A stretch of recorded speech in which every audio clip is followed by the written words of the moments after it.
Good evening.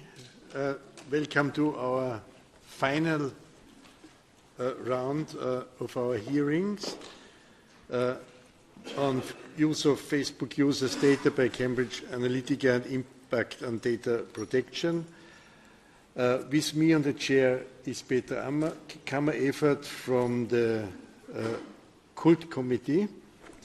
Mr. Moraes could not make it today because of illness, so therefore I have to chair. It's an honor for me to chair this meeting.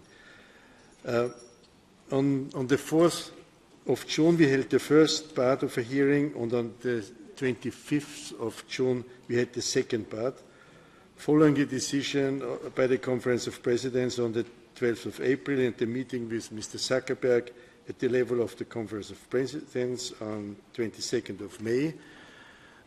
We are holding this in-depth committee hearing with key interlocutors into the Cambridge Analytica and Facebook scandal.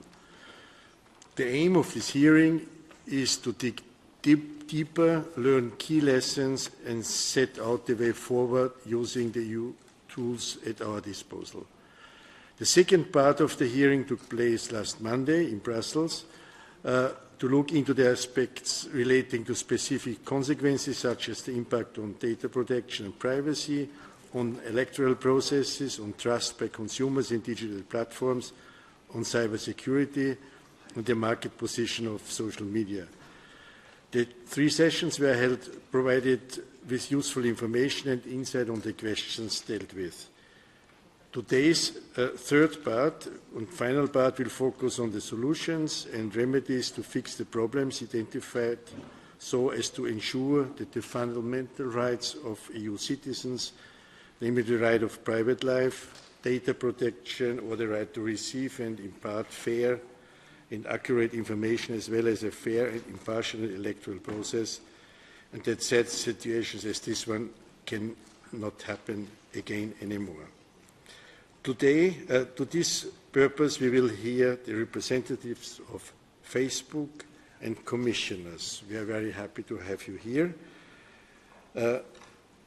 You are already aware that the Parliament asked Facebook on various occasions to be represented by persons holding relevant positions of responsibility in the corporate structure of this company.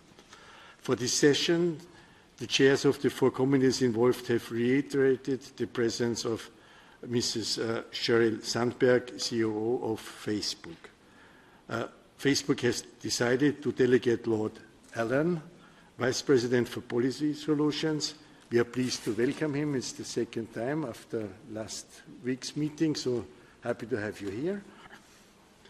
It is crucial to hear from those who are in charge of the departments and hold relevant positions of responsibility and decision-making in the corporate structure of the company, precisely in a session where we will hear the concrete measures Facebook intends to take to ensure full compliance with fundamental rights and put an end to the breaches and defiances of Facebook on those essential aspects. We will evaluate after this meeting if the answers provided are satisfactory.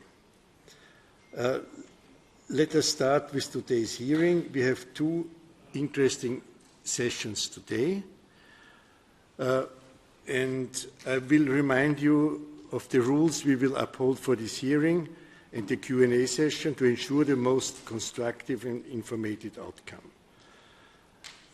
Prior to this meeting, political groups agreed to allocate the slots for questions of each session, 15 questions each, according to the D'Hondt system. Political groups were invited to share the names of the members that would speak on behalf of their political groups. An extra slot was added to enable all groups to take the floor. Based on these names, a speakers list has been established, and I will follow this speakers list. After the presentation by our panelists, I will first give the floor to the chairs of the committee concerned, after which I will follow the established speakers list. Each member that is on the speakers list, as well as the chair of the associate committee, can ask a single question directed to a single panelist for a maximum of 1 minute. The panelists to whom the question was addressed will have 2 minutes to respond. Anyone that exceeds the time limit will be cut off, and I have this hammer in order to comply with this. In case the member of the list on the list is not present, the following speaker will be given the floor. Our limited time and importance of this hearing will require a strict time management. Therefore, we move to session 4 of our hearing. And before I do this, I will give the floor to the interpreters, and they will have an important message for everybody of you.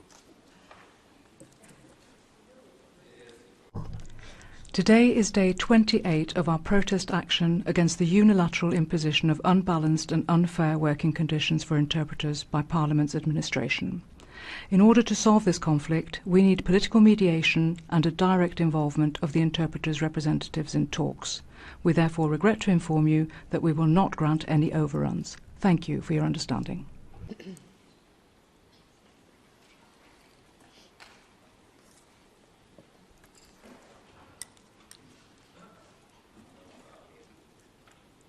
Thank you very much. We will start this session of our hearing, and the first speaker is Lord Allen, Vice-President of Policy Solutions of Facebook. Mr. Allen, the floor is yours. You have a maximum of 10 minutes. Thank you, Chair, and thank you to the various committees. Wrong mic.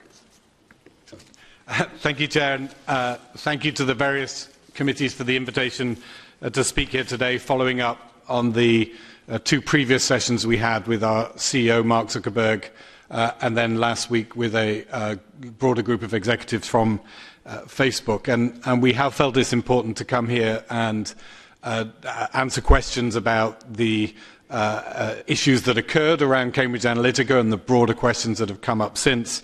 And I understand the goal of this session today is rather to look forward towards the kind of solutions at a policy level that would be appropriate in response to what's happened.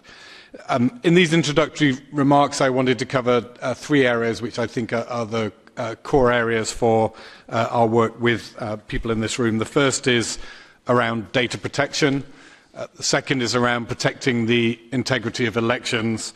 And the third are other issues related to online content and the safety of people online. Turning to data protection first, I did want to reflect that it's important to note that we acted some years ago on the specific concerns about access to data by third-party applications that are installed by users. We limited access to friend data for new applications in 2014 and for all applications in 2015 after a transition period. So the very specific root cause of the problem of the application that was established by Dr. Kogan was actually addressed back in 2014, 2015. Just to explain, the rationale for the design of the platform as we originally built it was to support innovative services that offered social experiences. So the logic was that people wanted applications beyond those which could be built by Facebook, and that they could be made social if people were able to bring their friends' data with them to those applications. But we've recognized that that model of a platform was too open, and that it did threaten and indeed has damaged user trust. Concerns were raised about the platform at the time, as members of the committees will have heard last week, and indeed were taken to the Irish Data Protection Commission, who looked at them in 2 audits. And in fact, our decision to change the platform model back in 2014 was as a result of that process of dialogue with our European regulator at the time. We've since announced a series of measures to further limit the scope for abuse, and we continue to review this situation in response to user feedback. In particular, we've invited people to report to us any third-party applications that they believe are problematic, as well as proactively identifying and reviewing any applications that have access to large amounts of data. And we've disabled a number of applications on that basis, and will continue to be more active in the review process. We've also, as people will be aware, looked at the arrangements that were in place with third parties like device manufacturers, where those device manufacturers had access to data to deliver Facebook services. And we're winding these down where they don't meet current expectations. Again, to stress, those relationships were based on delivering the Facebook service on a device like a BlackBerry, where we didn't have our own Facebook application on those devices. But we recognize there is a need now to wind those applications down. In the context of data protection, the most significant change in the regulatory landscape has been the recent introduction of the GDPR. And I want to stress that Facebook assembled a team of hundreds of technical and legal experts to help us make the transition from the previous 95/46 Data Protection Directive regime, which we were subject to, through to the new GDPR regime. We're very confident that our services are compliant with the GDPR, but of course people will want to challenge that, and there will naturally be a process of assessment for us and indeed other service providers through complaints that are made to data protection authorities and to the European Data Protection Board, and that's a natural process, but we are confident that as our systems are tested, they will prove to be compliant. Secondly, turning to election integrity, this has become a major focus for the company. The first area of intense work is around cybersecurity. We see politicians and citizens using our services to connect with each other in ways that would not have been possible a decade ago. We've created very open platforms for engagement, but this very openness brings risk from the minority who would seek to abuse it. We've said that this is an arms race, and this is absolutely true. We're here today because we were not sufficiently alive to the possibility of the particular threat that was posed by this company, GSR, sourcing data and passing it on to Cambridge Analytica. What we're now doing is convening a cross-functional group with cybersecurity experts for every election so that we can understand the particular threat landscape. So most recently, that team's been very focused on Mexico. And if you look at, there's a report from the OSCE about the recent Italian elections. Again, you'll see that the team was very engaged around the Italian elections, and OSCE were very complimentary about the work that was done. The second area of focus for elections is false news, where we've been developing a number of solutions to try and reduce the spread of false news.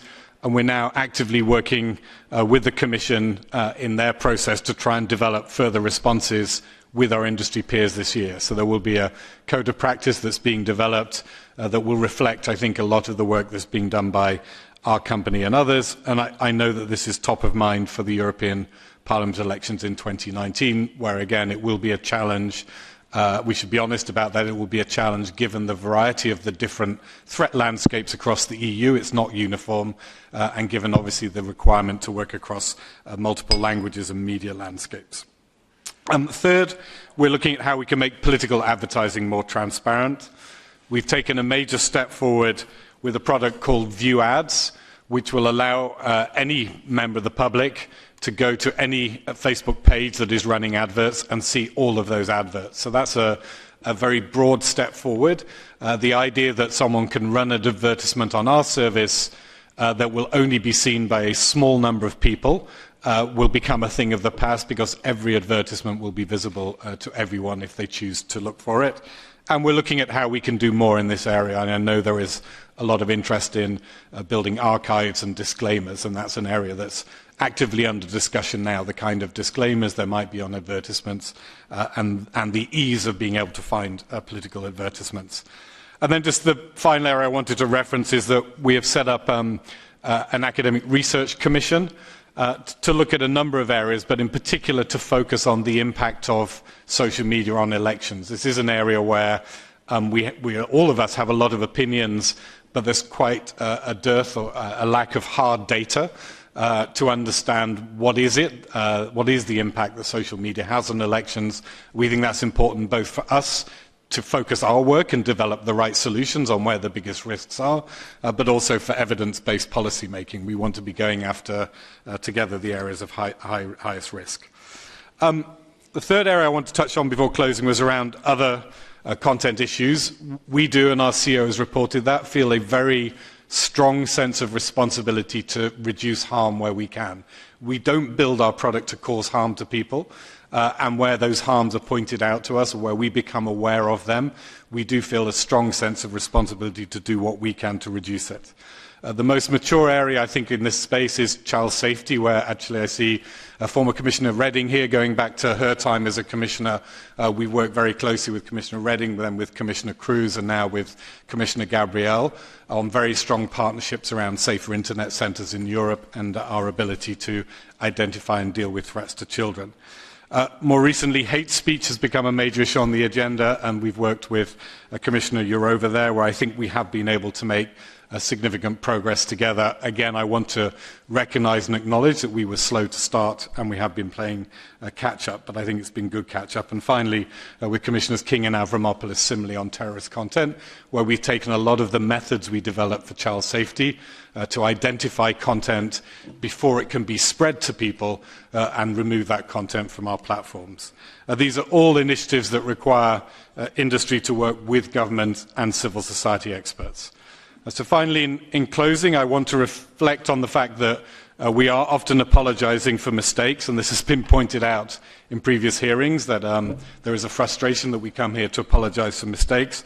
But it is the case that the services we're developing are genuinely innovative, and that does mean we come across novel challenges. We should get better at identifying them early, and we should get faster at responding to them.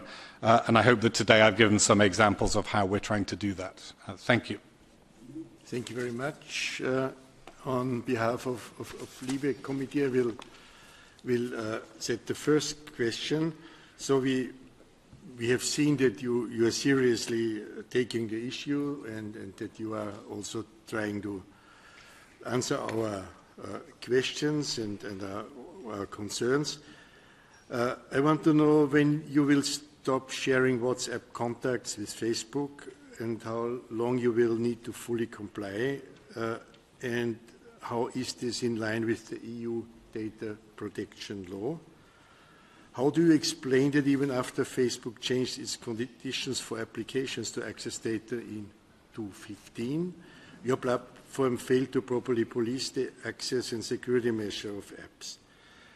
And could you also explain the measures you will take to ensure full compliance with GDPR and the forthcoming e-privacy regulation?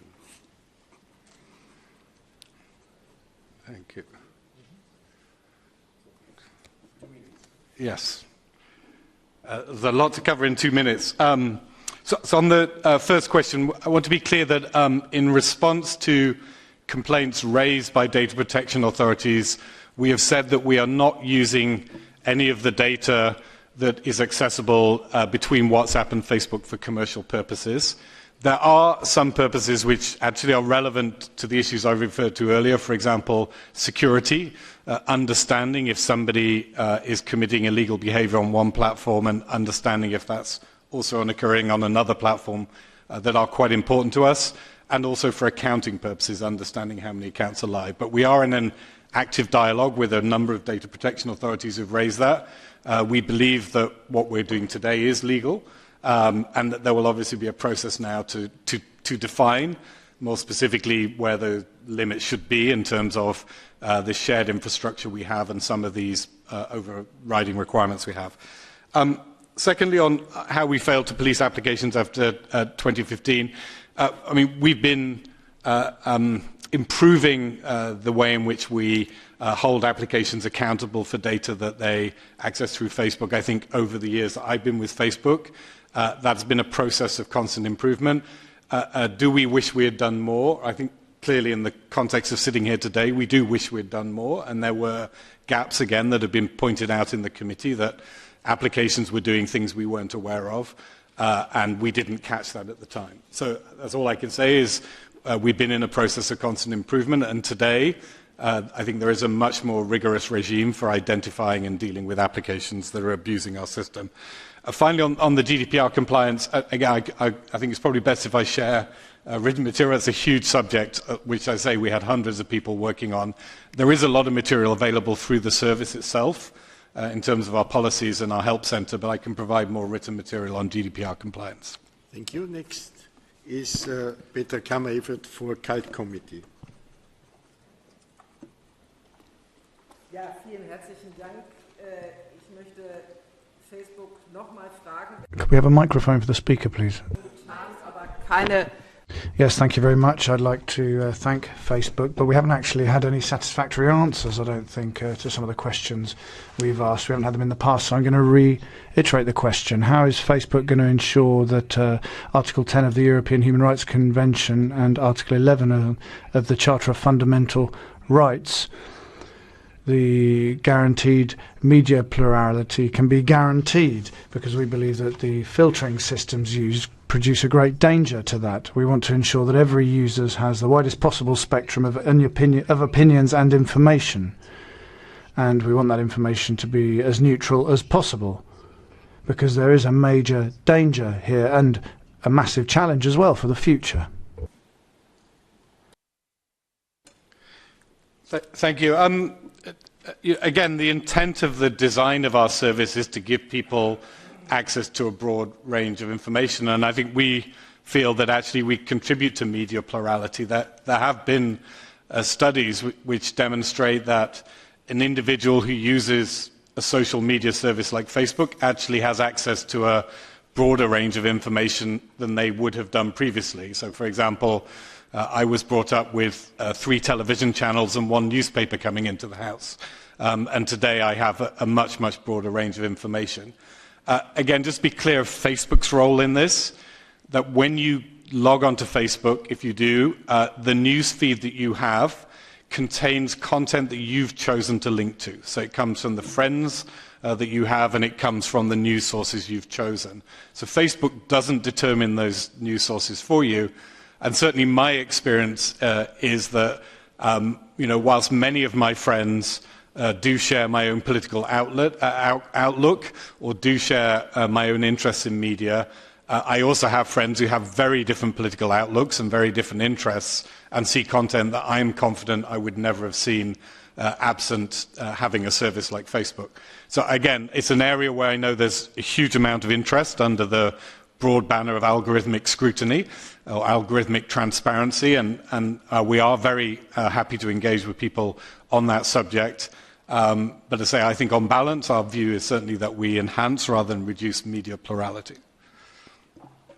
Thank you. Next is Paolo Rangel, EPP AFCO.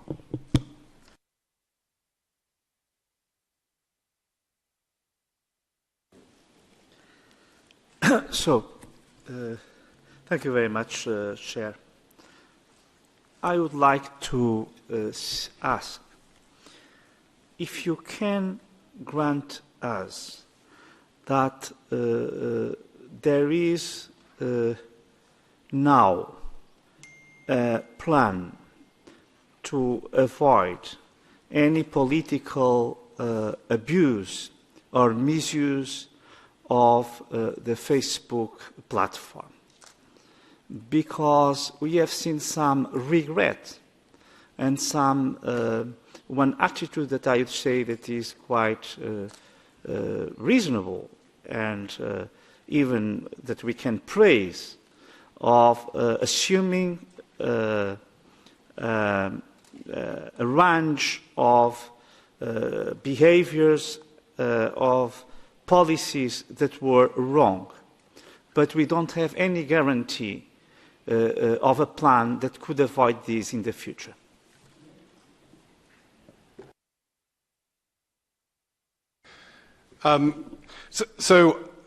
I think we are, and I hope I described some of the work we're doing, but I want to be very clear that the solutions will only come through partnership working. They won't be things we develop on our own.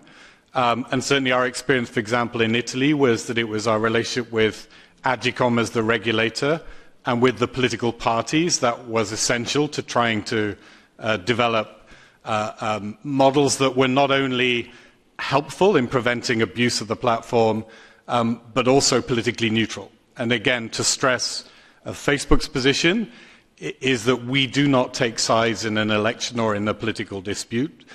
We try to offer our services equally to all legitimate political organizations.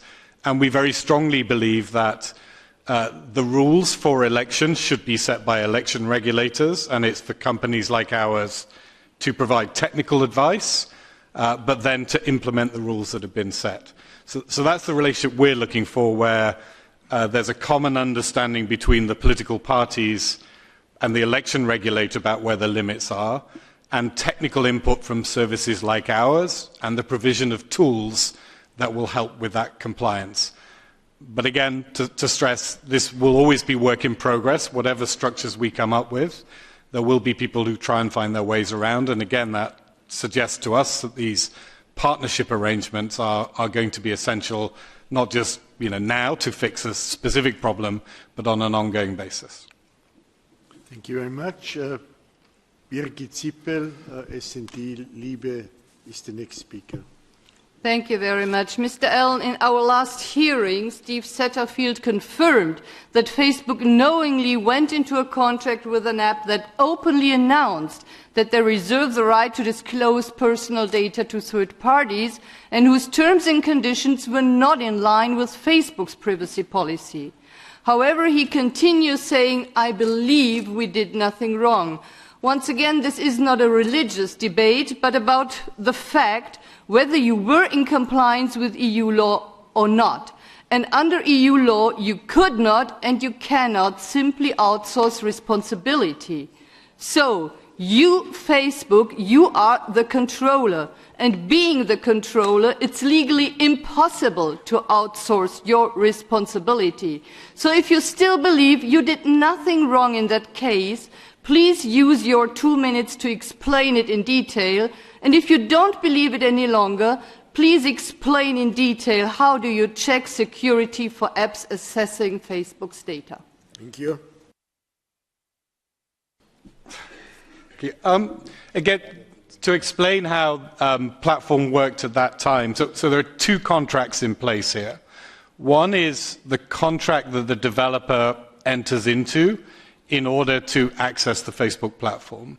That contract said very clearly, you must not take data you've obtained and use it for certain purposes. Certainly selling it on was prohibited. It was very clear about what you could and could not do. So that's the contract between the developer and Facebook. At the same time, the developer would have their own privacy policy where they would declare what they do. And you've correctly pointed out that in this case, the developer's privacy policy had terms that conflicted with the contract they'd signed with us. So they should not have had that privacy policy. And we believe it's invalid because it was in conflict with the primary contract, which is between the developer and us, where they have said, in order to access your API, I agree to this set of terms. So our position is clear. They breached our terms. And the fact that they had declared something in their contract to users was not relevant. So that's the first part as to why it got there. Second part you asked is, should we police this more effectively? And I think we agree, and that's the kind of measures we're taking today are precisely to police more effectively what developers do once data is outside of our system. But as we discussed before, I think there is a very interesting question that may need to be answered through the European data protection authorities as to where that balance lies. Once the data is outside of our system, if somebody has lied to us, there are limited technical measures we can take to understand what they're doing. Now, we are, trying to get better at that, but the end result, if you follow it to its conclusion, would be that we never let data go outside of the system. And that in itself would have an issue for innovation and the app ecosystem. Maybe that is the answer, but that has challenges as well. Thank you. Viviane Reding. Thank you, Mr. Allen, for your answer concerning the algorithms. I have my strong doubt about what you say because I do not see transparency. I see a reduction of access, and I would even call it a dictatorship by Facebook on the way I can utilize Facebook. Now, another question. You know that GDPR has installed the principle of privacy by default and by design. So please explain me how, in Facebook's view, the privacy intrusive default settings and more cumbersome, often hidden or obscured and negatively framed settings, combined with a forced action, accept our terms or delete your account. How is this compatible with freely given, unambiguous and informed consent as required by GDPR?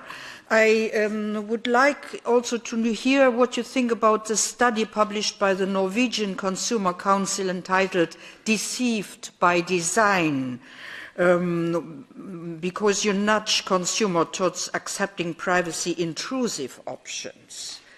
And a third question, when Facebook designed the choice architecture of the consent pop-up, did or did you not resort to techniques that nudge consumers to make choices that are to the disadvantage of the consumers? Yeah. So, thank you for those questions. In terms of the GDPR compliance, one of the things that we've done is actually to collect up all of those privacy settings, which we accept were hard to find previously, and put them all into a single place. I think they were scattered across 20 different places on the Facebook application, and they're now unified and accessible. And that was precisely sort of through the work that we've done anticipating GDPR that we've understood that we need to get better at ensuring people can find those controls. We believe that the default settings that we have now are actually reasonable settings in terms of, again, just to be very clear, you know, the value you get from a social network comes, for example, when you share things with your friends. So to have a default setting of sharing content with your friends, we think is reasonable and sensible in the context of the functionality that we're providing.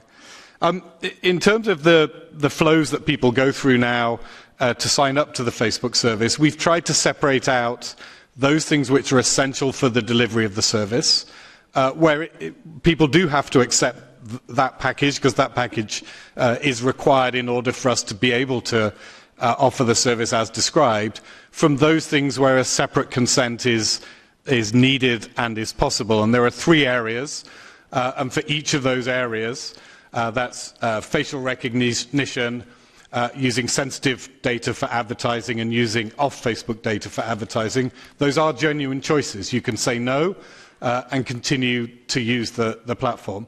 And then just finally, in terms of architecture, again, I just want to be clear. I mean, we offer certain functionality because we think it's good for people and will actually make their experience richer. So the way in which we architect the service will offer people those things, but where there's a genuine choice, they will be offered that choice. Thank you. Mia Pitt.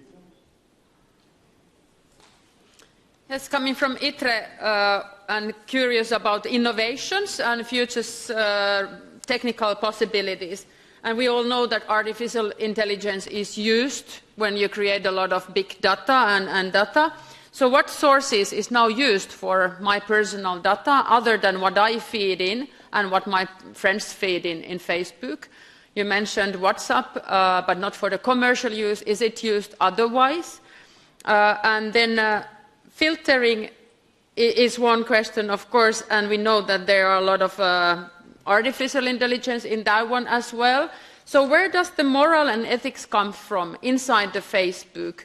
Who and which department is responsible of designing these are algorithmics? You said that there is transparency and scrutiny, so is there a side or something that we can look forward this one? And as the idea today is prevent this happening again, that the mistrust is so great, I think that we need something like future-proof is the word we try to make in the legislation. So what would you say? Do we have to draft more precisely concerning different privacy problems, or is it like done by design? Thank you. Thank you again. A group of questions there. In terms of WhatsApp data, just very specifically, I want to reiterate that the content of WhatsApp messages is encrypted in such a way that it is not visible to anybody who works at my company and should not be visible to anyone except the sender and recipient. And WhatsApp, by design, actually holds very, very little data, and certainly the content of messages is not visible to anyone. So I just want to be very clear on that specific point. In terms of the data source that are used, I mean, they are primarily activity on the site. Again, a classic example, though, where other data is useful would be in preventing the kind of cyber attacks we're talking about. So we will have security people who will explain to us that the signature for a particular kind of attacker looks like this. They come from these addresses, they use these kind of names, and those things will feed into the systems that we use to protect our service. So we have a number of external sources, particularly in cybersecurity. In terms of the moral and ethical questions, those are very important and are exercising people at the company. The data scientists that we employ generally come from academia or have very close relationships with academia, and these questions of the kind of frameworks they should operate within are very live for them. And again, we welcome a broader external debate around that. We don't think that we are making decisions in isolation from a much broader public debate about the morality of tools like AI. I would actually recommend, for transparency, a report we published in April, where we explain in very great detail how we take down things like terrorist content in an automated fashion. And that, I think, is extraordinarily helpful for people. Final question on future-proofing, dialogue. This is moving so fast that we don't think you can lock it down too hard in legislation. You need the ongoing dialogue. Thank you. Petra Jacek.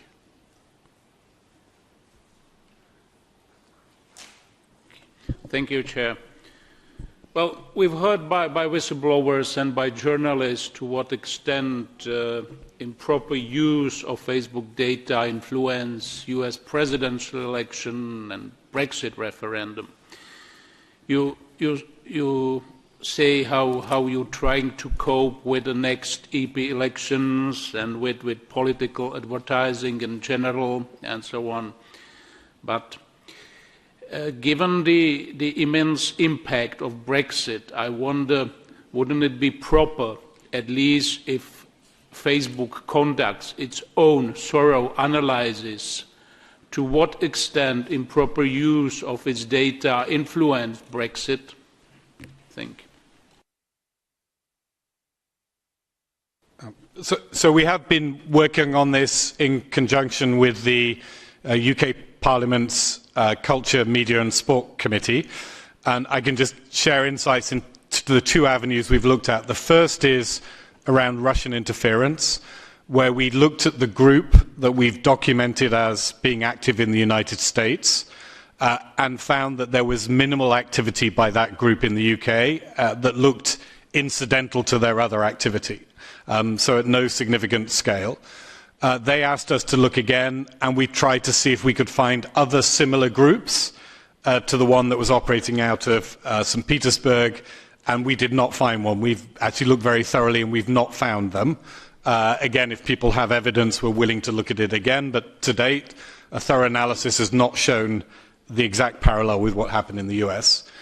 We're now in the process of looking at the Cambridge Analytica story, and again, I just want to be clear on where we are today, and I accept this may change, but where we are today is that the data that was collected by Dr. Kogan through his company GSR, the instructions he had was to collect data of Americans, and Dr. Kogan said that he delivered the data of Americans to Cambridge Analytica, not Europeans. That may be proven differently once we get all the audits done, but that's where we are today. And Cambridge Analytica themselves did not have any contracts in the end for work on the Brexit referendum. Another company called AIQ did, and again, we're in the process with the UK Parliamentary Committee of disclosing to them information about AIQ's activity, so that will come more fully into the public domain. That's the state of where we are, but we're very open if people have other intelligence about problems they think occurred to investigating those as well. Thank you. Tomasz Szedowski. Děkuji. Thank you very much, Mr. Allen, for joining us this evening and for trying to clear things up. But we still haven't received your answers to three important questions. Number one, the question of algorithms.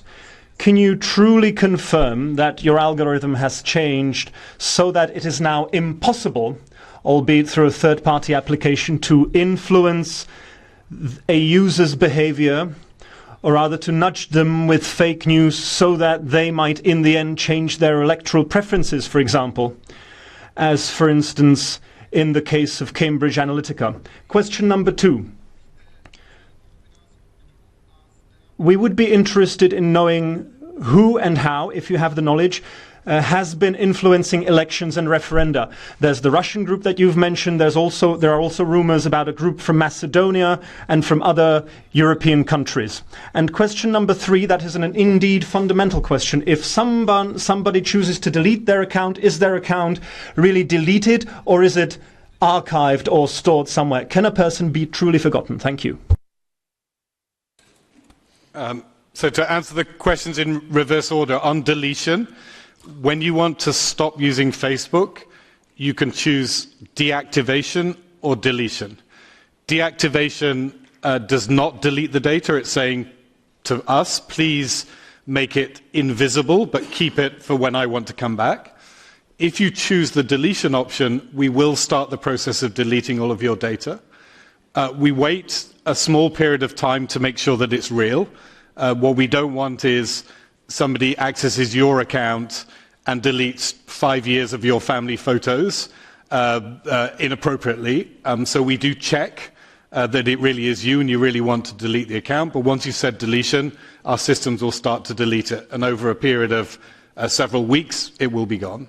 On the first two questions, just to group them together, our algorithm at the moment is trying to downrank or downrank, make less prominent fake news. But we do also have a series of measures, particularly to deal with those who are doing it for financial motives. So you mentioned the Macedonians. There are groups in Macedonia, but also in other places, who create fake news to make money. And sometimes they pick on politicians because politicians are famous and people will click on them and they'll make money. We think we've got much better at identifying that and stopping that. The other part of the question, though, is when a political party does this as part of their campaigning, what are we doing about that? And I have to say we're very cautious in that area. And this is precisely where I think we need to work with the election regulators, as one person's fake news is another person's political speech. And so making that judgment as to when you should intervene and say it's inappropriate as part of a political campaign to say something, we would much rather do in conjunction with the parties and the regulators than unilaterally. But that's very different from this financially motivated fake news, which, like spam, we think we should just get rid of. And Pavel? Thank you.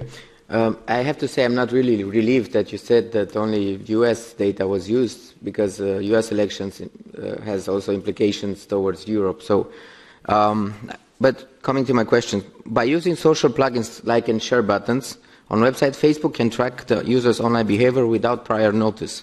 What is the legitimate ground, according to the GDPR, for collecting this data, and how is it used, and for how long is it used? You answered the second question, but then one other question came up. Can you give us the ones that really misused the data from Facebook through Facebook Analytica or others?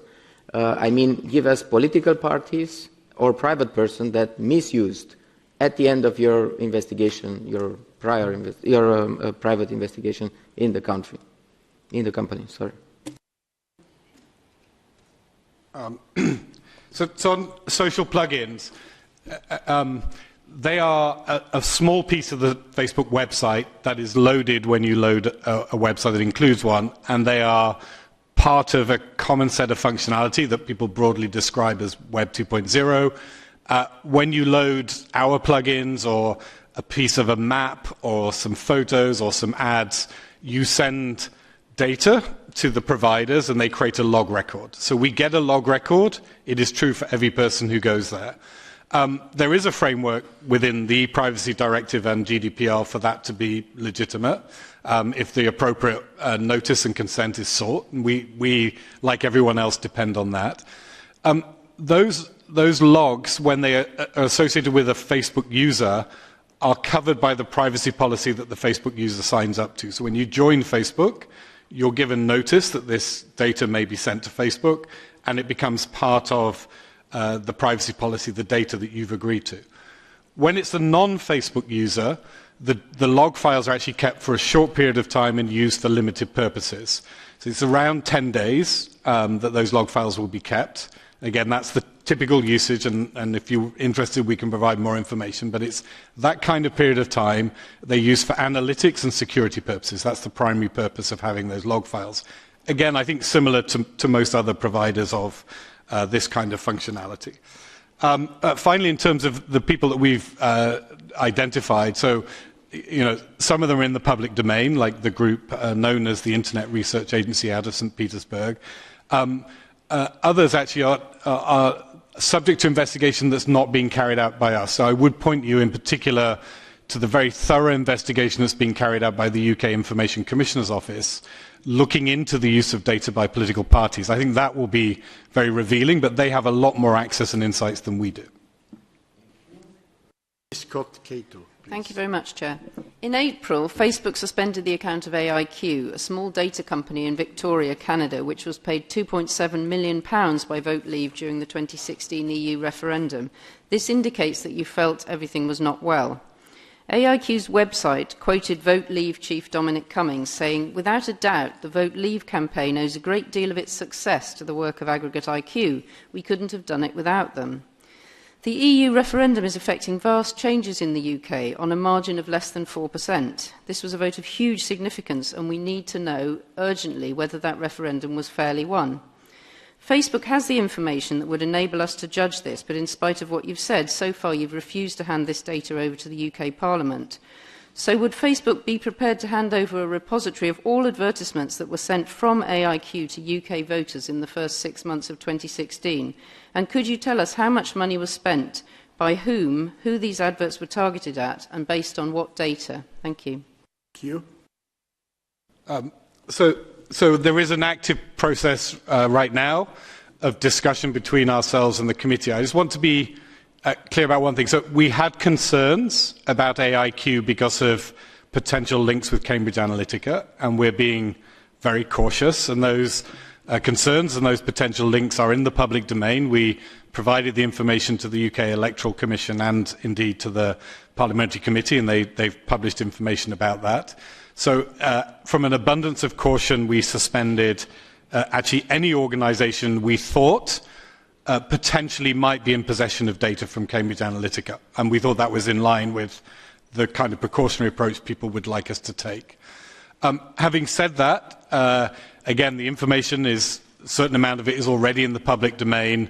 AIQ was, as far as we're aware, a legitimate service provider of online advertising to a legitimate political campaign, in this case the Vote Leave campaign.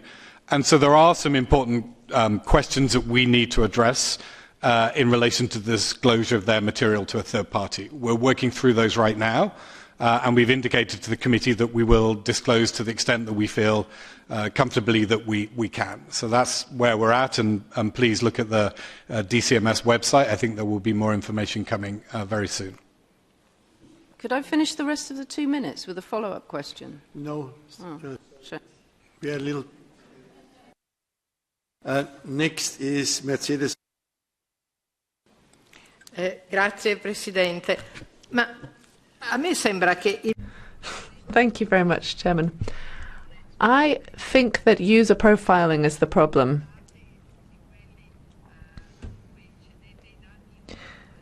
Everybody that you give your data to use that, and we realise that every day. Usually it's for commercial purposes, but political profiling is a sort of evolution of the species. If profiling was no longer possible, doesn't that mean that the system would no longer be free? And maybe that's the problem.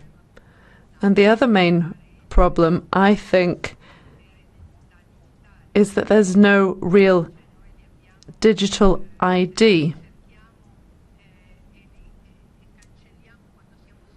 You've said that you can delete an account when you know that it's the real user, but how do you know it's really us if there is no digital ID? Thank you. Thank you. So on the first question, again, we're very clear. You know, our mission is to try and offer a service that connects as many people as possible, and we do connect large numbers of people around the world. And our view is that in order to connect as many people as possible, the service needs to be free at the point at which people use it, and therefore the advertising-funded model is the best of the options available to us to allow us to deliver a very large and quite expensive service to hundreds of millions of people around the world. I know other people take a different view from that, but that's been our experience to date, and I think there is an interesting discussion going on around advertising models more generally. Again, just to reiterate, it's not just Facebook, but there's huge amounts of publisher content that is free at the point of use because of advertising funded. There's other publisher content that's subscription funded. Again, a debate is going on between those two different models. So that's where we are, I think, on advertising right now. It still seems to us that the right price point is free for us to be able to connect large numbers of people. On the question of digital ID, again, this came up in the last hearing, and I think it is, again, an interesting moment to be discussing it. We verify our users to the extent that we believe we need to verify them. So, for example, if we believe that somebody is doing something inappropriate or there's reason to doubt their behavior on the service, we may then ask for proof of ID, but that's the basic, please send a copy of your identity documents. For other users, we don't take a copy of their ID, but we do offer other forms of authentication. For example, we would recommend this actually to everyone here, certainly, when you log on to your account, if it's a strange device, we will send you a text message with a code. So those kind of protections we think are important, but the debate around strong ID, I think, is an interesting one more broadly for the internet. Thank you. Neoklis Silikiotis. Mr. Allen, the reference to Cambridge Analytica is an important one. There was a big scandal. What you didn't mention is that all the security measures were taken to avoid all of that illegal use of data. And still, 2.7 million Europeans had their data used illegally. How can you provide procedures so that users themselves can manage their own data and see who has access to it? And of course, you have to comply with the GDPR. That was not explained in detail, though. What exact measures did you take to comply with that? How have you made sure that there will be no further leaks of data? I want more detail about what exact measures you have taken already. So on the use of data by third parties, there are two very specific measures we've taken which we think will help. The first is that we've notified all of our users of the applications that they have given permission to. There was a screen where you could go and look for this before, but as with the question earlier, that screen was not obvious to people. So we've actually reminded them very publicly, here are the 2, 5, 10 applications that you may have given permission to previously, very visibly, so they can make a choice about those applications. The second thing we've done is to change the way the system works, so that if you've not used an application for 90 days, that's 3 months, then the application will lose the right to access your data. So again, we think that's an important step for people who perhaps have forgotten that they gave access to an application, the application will actually lose that access. So those are two specific ones around applications. As I say, we had some of that visibility in there previously, actually following the audit process with the Irish Data Protection Commission. We'd built some tools for people to see the applications, but we hadn't updated them until very recently. Finally, just on the GDPR points, I mean, the most visible thing we're doing immediately is that we've refreshed the privacy policy. We think it's very clear and intelligible. It sets out, for example, all the legal basis for processing, and that wasn't there previously. It's in line with GDPR. And we have asked for specific consents, as I described earlier, for those three aspects. The use of off-Facebook data, which has already come up in this session, the use of biometrics, and the uses of sensitive categories for advertising. Those are three very specific GDPR requirements. Thank you. Next speaker is Paul Rübig. Well, first of all, I would like to thank you very much indeed for this opportunity. Thank you for this opportunity to ask further questions. For instance, when it comes to the real world, how can we represent it in the virtual world? I think that Facebook has allowed a lot of people to hook up as friends. We've been able to get together with other like-minded people, other users, and I think that's very positive in itself. What I'd like to know from you is, what about the control of third parties? Third parties, some kind of control that would help us establish greater trust and confidence in the system. I mean, what about ratings of startups or apps indeed? This is something that could be used in connection with Facebook. What about mapping of algorithms? That's another possibility, something that would be made available and that would give you an assessment and evaluation of the algorithms. And also the copyright reform that the EU has in the pipeline. What's your opinion on that, sir? Thank you. Thanks. So just on the question of startups and apps and rating, I think that's very helpful. The more information people have, the better. I do think that there are, say, some quite fundamental questions here about the relationship between data protection and innovation, which is this question of where the responsibility, how the responsibility is divided. Platforms like ours absolutely have a responsibility. We're not walking away from that. But the individual also has choices they can make to take their data and share it with another application. That's the individual's responsibility.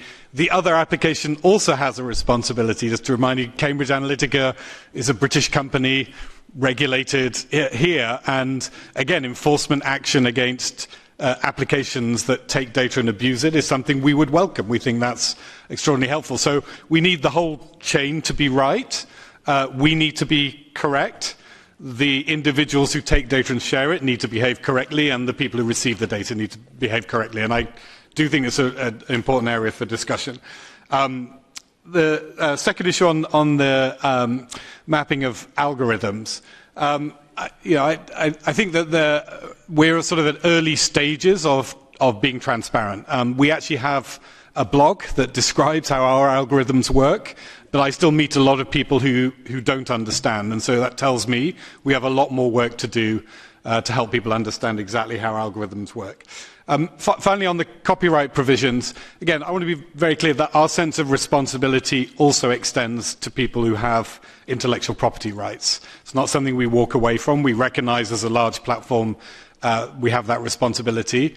At the same time, as an internet company, we're naturally cautious, again, about moves that may make it harder for people to engage with each other online. So we trust you that you will get that balance right between protecting rights and not stifling innovation. Thank you. Maria Grappini. Thank you. I have to say that the answer you gave to Mr. Rubik disappoints me in a certain way, because I am the producer of a textile and I give you a coat and I tell you that you are responsible to make an analysis to see what chemical substances are in it. Your employees have in their employment contract the obligation not to use our data. You said that you are protecting us. I don't know whether these contracts contain such obligations. Secondly, I'm a Facebook user for a long time, but I have not felt any improvement. I block a person and that person comes up again. Then there are accounts that are blocked. What are you doing in such cases? You said that you are limiting fake news. What is the percentage to which you are going to limit such fake news? Thank you. Okay. So again, I want to be really clear. We recognise we do have obligations. It's not, and again, I think perhaps in the internet sector there has been historically a sort of sense of trying to walk away from obligations. I don't think that's true today. I think we do have an understanding that there are responsibilities that we need to take seriously. But I was on the data point. I do think this is a genuine debate about the innovation question. If all of the responsibility sits with us, I say the logical thing for us to do is to lock things down and just not let the data go anywhere. At the same time, we're under quite a lot of pressure to make our services more interoperable, to allow more engagement in the interests of a more varied market. There is a tension there that we need to resolve, and we absolutely should take our responsibility seriously. But if you say to us, if ever the data leaves our system and somebody abuses it, that's going to sort of come back on us, that we can't trust anyone else, then that has quite significant implications. So there's a right point here, and I don't know what that right point is. Clearly what's happened historically was not the right point. Going forward, I don't know what it is, but it's an issue we should be debating. Secondly, in terms of blocking, I'm sorry if you personally have had experiences where it's not been helpful. What I can say, just as a data point, is that we prevented the creation, I think, of over 500 million, 500 million fake accounts in the first quarter of this year, just for you to understand the scale of the challenge that we're dealing with. We are confident that through the use of technology, and we referred earlier to artificial intelligence as one of those tools, we can get much better at it. It's clearly not in our interest if you have a bad experience. It's going to make you less likely to use our service.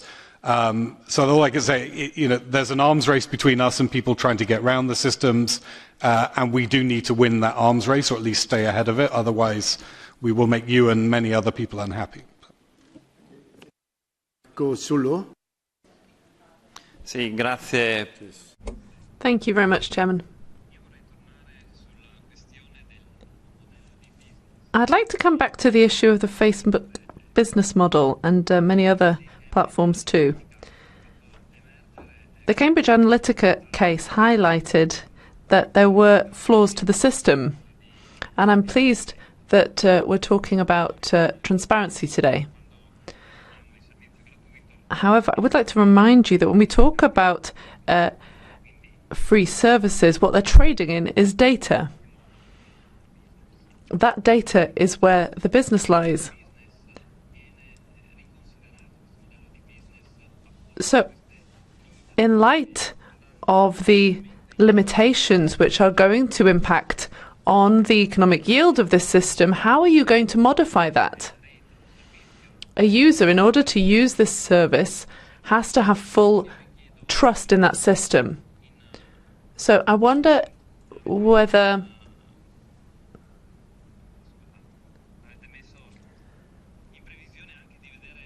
if you plan to lose money from this.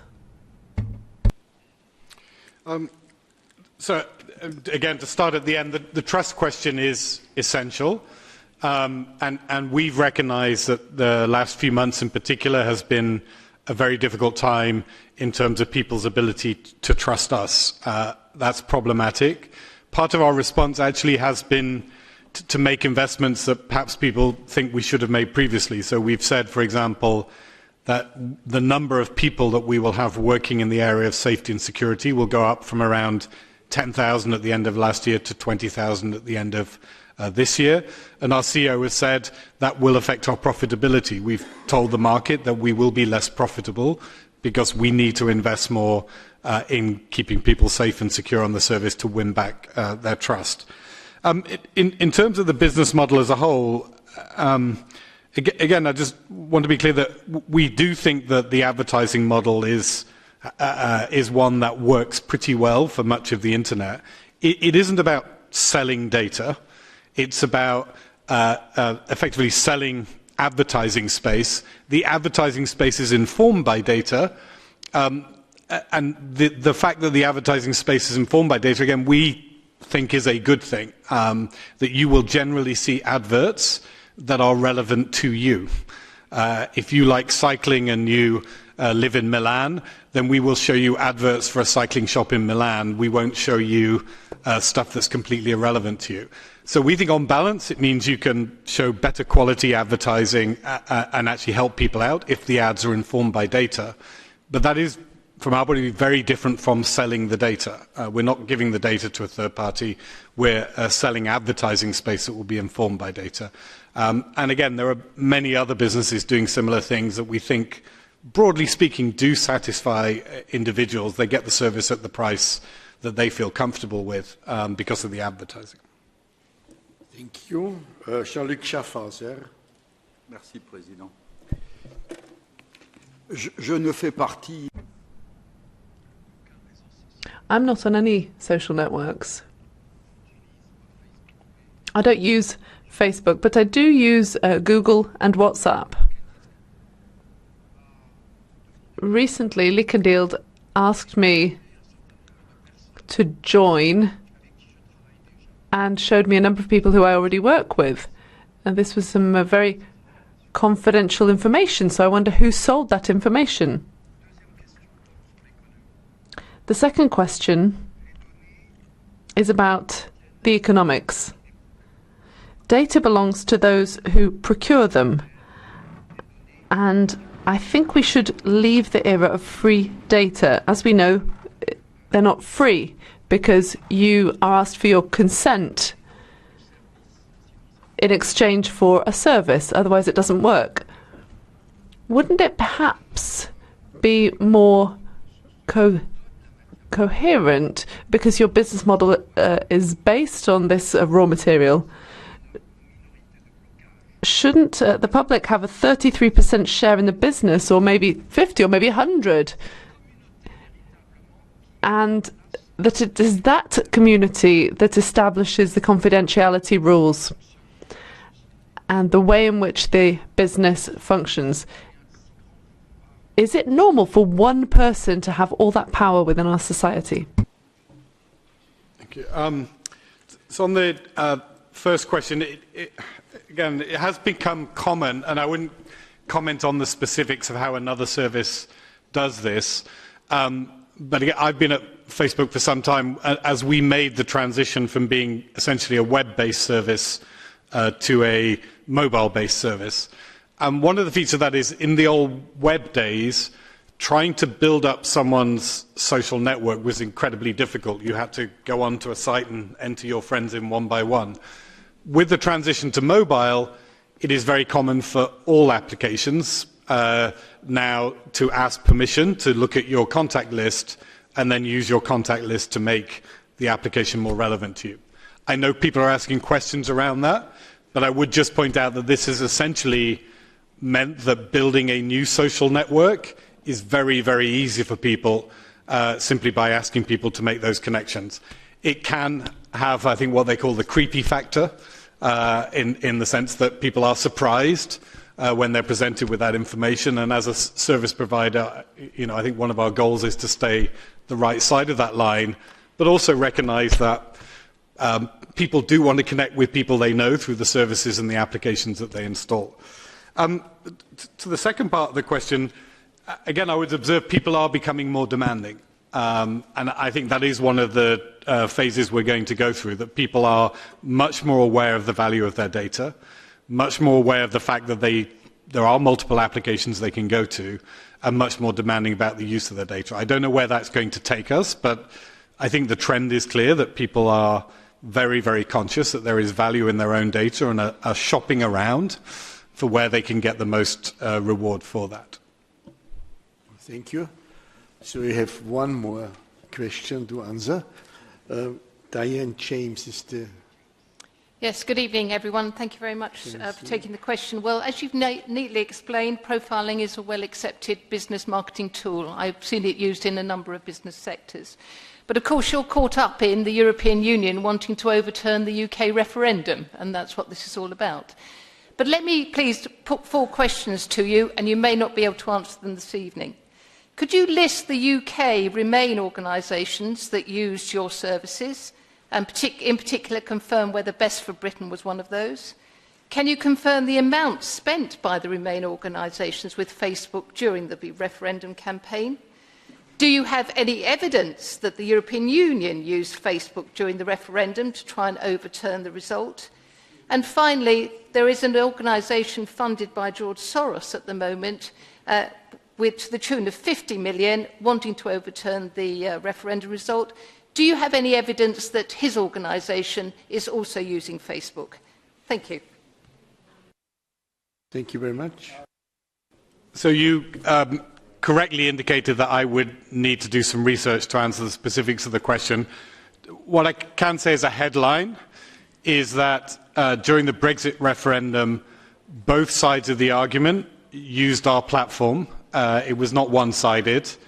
Both sides of the argument were very active on our platform, and what we would call the organic activity, so that's ordinary people talking to each other about the issues of the day, as is normal in these things, was far greater in a sense than any of the paid-for activity. So there was paid-for activity on both sides, but the really interesting piece was people on our platform were arguing out the pros and cons of a Leave or Remain vote.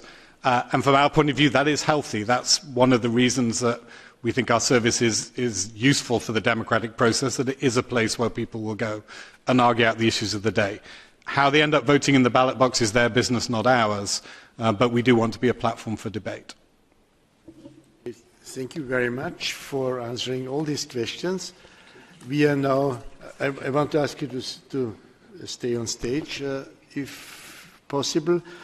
Now we're coming to the last part of our hearing, and we will hear those commissioners whose portfolio is directly involved in the different aspects of these questions. And it is important that they let us know what actions the Commission intends to take to ensure that EU fundamental rights and Union data protection law are fully respected by these organisations. I will give now the floor to the different commissioners for each 5 minutes, and you will have the time to question the following in the usual format then. Regrettably, Mr. Timmermans has not been able to come today. This is sad, since the matters unveiled by this scandal affect an array of basic fundamental rights, and would have been worth knowing his views on this. But let's expect that in another occasion he will be able to be with us and dealing with these questions. The first speaker is Vice-President Ansip. Mr. Ansip, you have the floor for 5 minutes. Thank you. Thank you, Mr. Chair, honourable members of the European Parliament, ladies and gentlemen. Data is at the heart of our economy and society. It needs to flow freely, but at the same time it has to be safe and secure. Because a true data economy can only thrive when there is trust. With the recent case of Cambridge Analytica, people feel their privacy has been violated, their digital profiles misused. And when online trust is eroded, any digital economy will find it hard to advance. The Facebook Cambridge Analytica revelations remind us that a strong framework for the protection of personal data is an absolute necessity. It is therefore not a hazard if more and more actors refer to our EU legislation as setting the standards.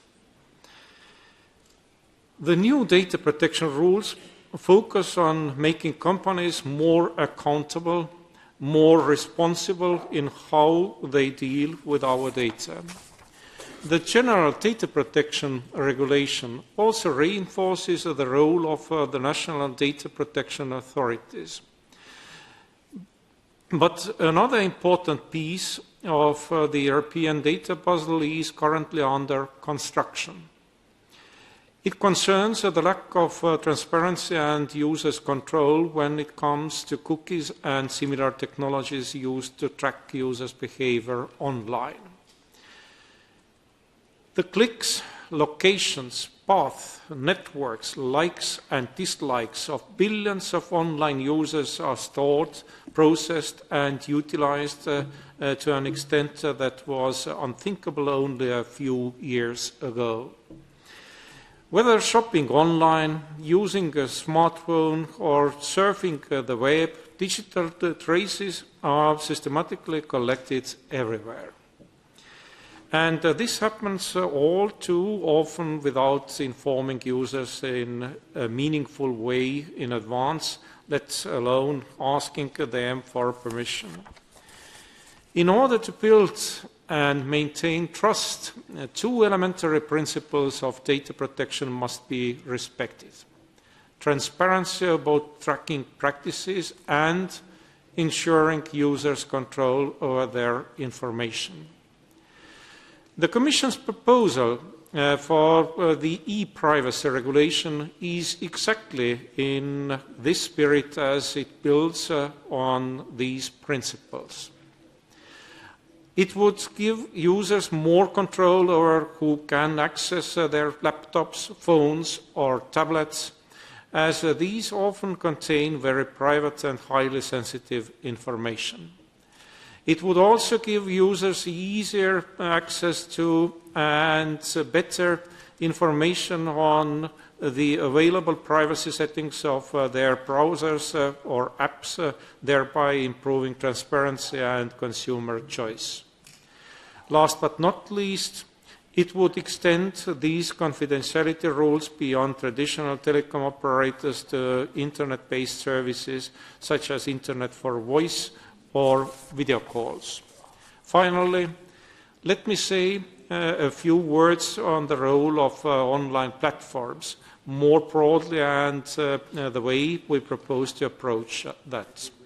Online platforms offer unparalleled efficiencies in terms of access to cross-border consumer markets and have become the go-to interface for millions of successful firms. At the same time, European businesses cannot fully exploit the potential of the online platform economy. Evidence suggests that almost 1 in 2 business users have suffered from harmful trading practices. The Commission's recent proposal on promoting fairness and transparency for business users of online intermediation services aims to ensure a healthy platform ecosystem that benefits all. At the same time, both large and small platforms and their users are bound to benefit from a predictable EU-wide regulatory framework which will increase trust in the digital economy. In conclusion, we have to act together to ensure the right regulatory framework is in place, and by maintaining our constant vigilance and cooperation to achieve a thriving digital economy so that we all benefit. Thank you. Thank you, dear Vice President. The next speaker is now Commissioner Jourová, responsible for data protection and consumer affairs. The floor is yours. Thank you very much, honourable members. I very much appreciate that you have organised a number of hearings following the Facebook Cambridge Analytica case. As I said before, it shows that data protection goes way beyond privacy. It actually can even have an impact on our democracy and our elections. When the scandal unfolded, I was in Washington and I immediately met with the Federal Trade Commission, an enforcer of US rules. Shortly afterwards, they have announced that they have launched the investigation into Facebook. Then, together with my colleagues, we have focused basically on two things. One, we have put pressure on Facebook to fully cooperate with the ongoing investigations in the EU and in the United States, be transparent towards affected users, and remedy the situation. Two, we have lent our full support for the investigations of European data protection authorities, in particular by the British Data Protection Authority, the Information Commissioner's Office, or ICO. I myself was in a frequent contact with Facebook, including with Sheryl Sandberg. I have also held regular talks with the chair of the European Data Protection Board and the chair of ICO. We will continue our efforts to make sure we get to the bottom of this. But the situation we are talking about took place in 2014, and many things have changed since then, including in Facebook itself. And a big change: for more than a month, we have the General Data Protection Regulation applicable across the whole European Union. So how will the so-called GDPR help in situations such as the one we are discussing today? The GDPR modifies and updates data protection rules at EU level to make Europe fit for the digital age. The GDPR basically gives back control of personal data to the people. For instance, consent under the GDPR must be given by a clear and affirmative action and cannot be hidden among legalistic terms and conditions that nobody ever reads. On the basis of the information available so far, I see that it is, among others, the way of using consent that got Facebook into troubles, especially about how third parties, like Dr. Kogan's app, can have access to Facebook data. Very importantly, the GDPR reinforces the role of national data protection authorities and gives them teeth, in particular the power to impose fines. But we are also working with consumer authorities to review the terms and conditions of Facebook. The Cambridge Analytica events have demonstrated the need for social media operators to provide more transparency on their business model. Platforms should clarify, for instance, whether they collaborate with third parties and what could be the impact of these arrangements on consumers. And the standard terms that we all agree to before joining the platform should not in any case waive liability towards consumers for the actions of third parties. We also need to draw lessons from today's debate on the role of social media in electoral campaign. As I said, to me this issue is much bigger than just about data protection. So what is happening now and what we will do? We are awaiting the enforcers to reveal their initial findings. The LIBE Committee was informed about the progress of the ICO work by its chair, Elizabeth Denham, during the first hearing on the 4th of June. I am also in touch with the chair of the European Data Protection Board, Madame Andrea Jelinek, who addressed this committee at the last hearing. All EU data protection authorities have decided to launch a dedicated working group on data protection and social media. It means not only Facebook. I strongly support a coordinated response of the EU data protection authorities acting together in the context of the newly established European Data Protection Board. That was the idea behind the GDPR, and I am really glad this is already working. We also need to tackle the online challenges to elections head-on. Pressing issues such as political advertising online, transparency, equal access to media online, and data protection cannot and should not be considered in isolation. May I continue? Are you ready to stop me? 1 minute? Thank you. All competent authorities should join their forces to monitor threats and enforce existing rules in view of preserving fair electoral processes in Europe. Working with each other should lead to a better detection of issues, a more coordinated enforcement of existing rules, and a better identification of gaps and means to address them. If only one country's elections are at risk of being manipulated, this has an impact on our whole Union. We need to improve our cooperation on such topics at European level.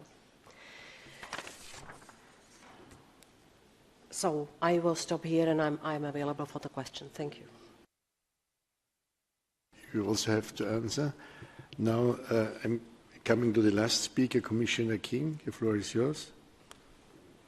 Thank you. Given my portfolio, I'll focus on three problem areas: tackling disinformation online, the particular challenges of election security already touched upon, and third, a brief word on content. So I think we're all agreed online disinformation can create huge risks for the security and stability of our societies. That's why the Commission last April proposed a package of measures in our communication on tackling online disinformation based around boosting transparency, traceability and accountability. We need to strengthen legitimate and independent sources of information and also encourage more critical thinking. So our proposals include support for an independent network of fact-checkers and a series of actions to stimulate quality journalism and promote media literacy. But some of that's going to take time, so we need to take some more immediate action right now. And tackling the challenge of disinformation requires urgent action by the platforms. So as Lord Allen has recognised, Facebook is one of the platforms that's involved in drawing up an EU-wide code of practice on disinformation. And we need to see that starting to deliver concrete, effective and measurable results as soon as possible in a number of areas, including restricting targeting options for political advertising, cutting off the revenues made by those behind disinformation, greater transparency around sponsored content, marking it clearly as such and stating who has paid for it, because users have both a right and a need to know who has created the content they're seeing, who might gain from it, and why it's being shown to them. Provenance has never been more important. We also want to see increased efforts to identify and delete fake accounts, clear rules around bots so they cannot be passed off as humans, and tools to enable users more easily to discover content and access news sources representing alternative points of view, as well as to be able to report disinformation. We want the platforms to engage. Facebook have been part of this. In our April communication, we said that we needed the code by this month, by July, and that we wanted to be able to measure results by October.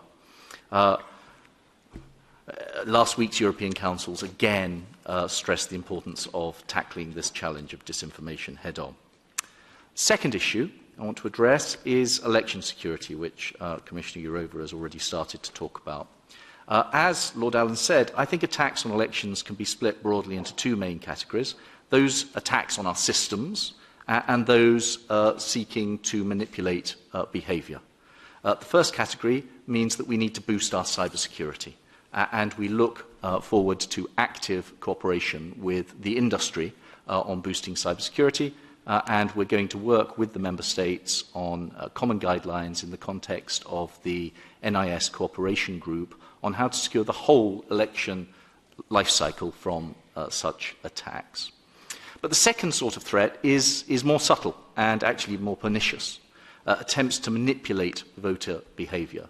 And that can be hacks or leaks designed to change public opinion, fake news, famously, or the misuse of targeted messaging based on psychometrics derived from mind user personality trait data, which is right at the heart of what we're talking here, and Věra has already started to talk about that. From the Commission side, we want to help the Member States to be as robust as they can in dealing with these problems.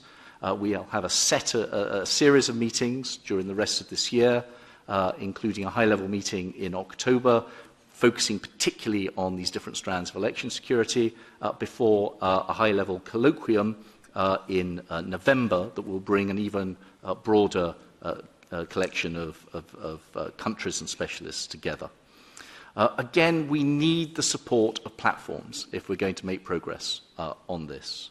For example, it's going to be really important to get a better understanding of the potential for and the potential impact of attempts to meddle in elections. We know it's a problem, but we really need to dig into this problem. And to do that, it would be really helpful if platforms like Facebook could give independent researchers and authorities access to a much wider range of data. Not personal data, but useful data about political ads, targeting parameters, the type of organizations who paid for it, what they did with it. And linked to that, specifically on this question of the use of mined personal data, it would be really helpful if we could move the debate forward around the need for clearer rules on the sale and use of that kind of data in the context of elections, or at least at a minimum to rules around greater transparency about any such arrangements.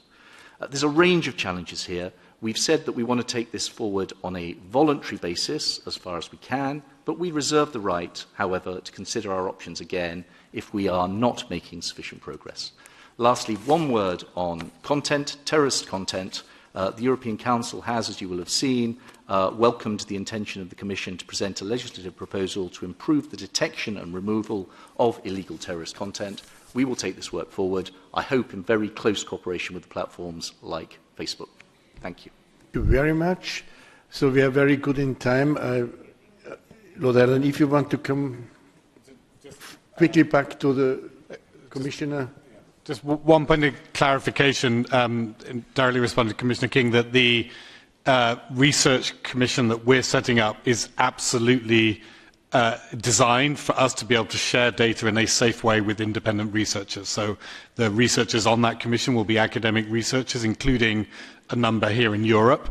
So we want it to be global, independent, and to provide a place where we can share data safely.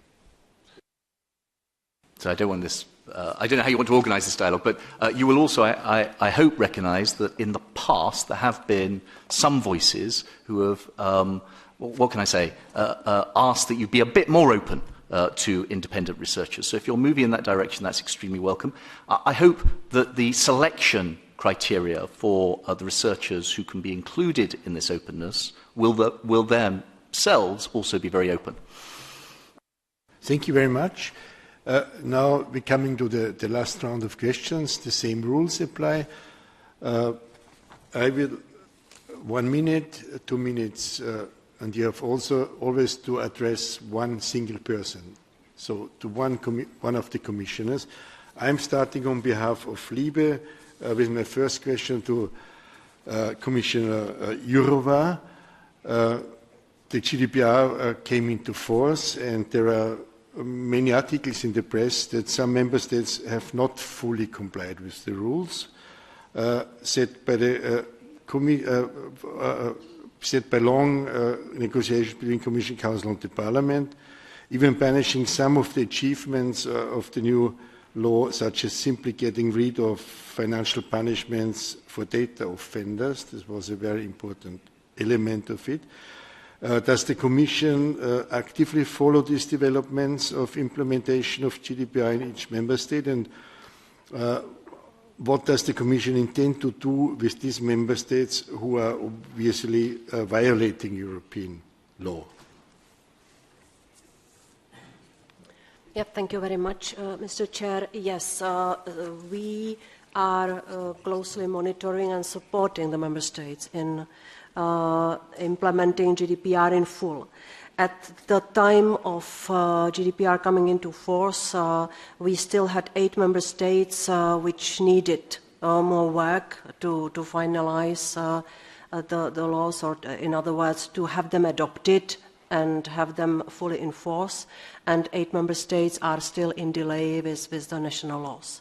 I have to say, however, one thing. GDPR is the regulation. It is directly applicable. It applies directly, so it means that in case there are some member states in breach with the GDPR, the Commission will not hesitate to launch the infringement. So we are now looking into the situation in all the member states. As I said, now the Commission Commission still has the dual role. We try to support those where they have the delays, but of course we are already assessing the situation in all the member states.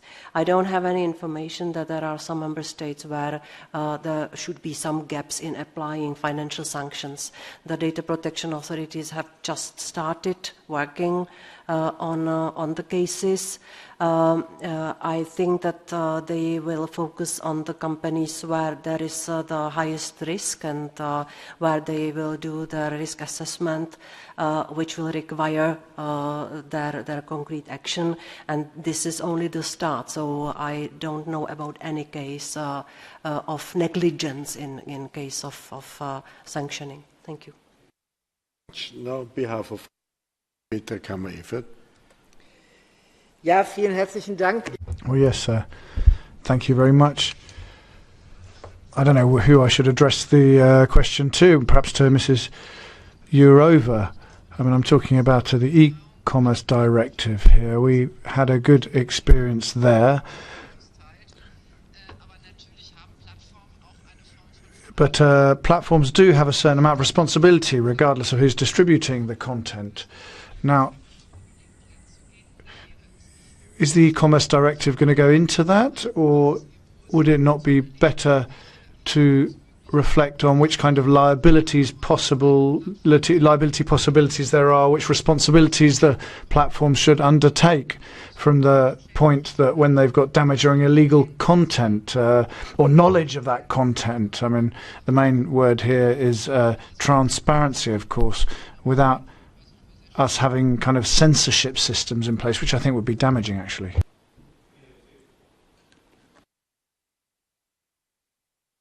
Thank you very much for this question. According to e-commerce directive, there is a limited liability principle, and according to this principle, until those platforms they don't know that there is something illegal uploaded on those platforms, they are not liable. And but there is also this notice and action principle, according with if platforms they got this information that there is something illegal, they have to act. And I would like to say that this principle is really important also for 7,000 European platforms. Today, many people are talking about freedom of expression in context of our copyright proposal, and there are really some kind of connections. If we will say that this limited liability principle is null and void, then and platforms they have to be fully responsible for all what was uploaded on those platforms, then they will secure platforms they will secure themselves, and in case of doubts they will just take down this content. And this is not supporting freedom of expression, free speech, and we don't want to create that kind of society in Europe on the 21st century. We have to deal with this limited liability principle very carefully. According to this e-commerce directive, general monitoring is prohibited, but only in very specific cases we have to allow this monitoring. But I would like to protect this general limited liability principle. Thank you. Thank you, Vice President. Now the first member is Axel Voss. Vielen Dank, Herr Vorsitzender. Thank you very much, Chairman. Well, I wanted to ask a completely different question, but as a result of what's been said, I'm going to go back and refer to that. The responsibility of platforms, shaping that so that a bit of a violation's okay. But then once we notice it, or once we're aware of it, then that's the point at which we become responsible for it. I mean, I think this actually takes us, doesn't take us very far when it comes to criminal law. I mean, look at terror, hate speech, child pornography, propaganda.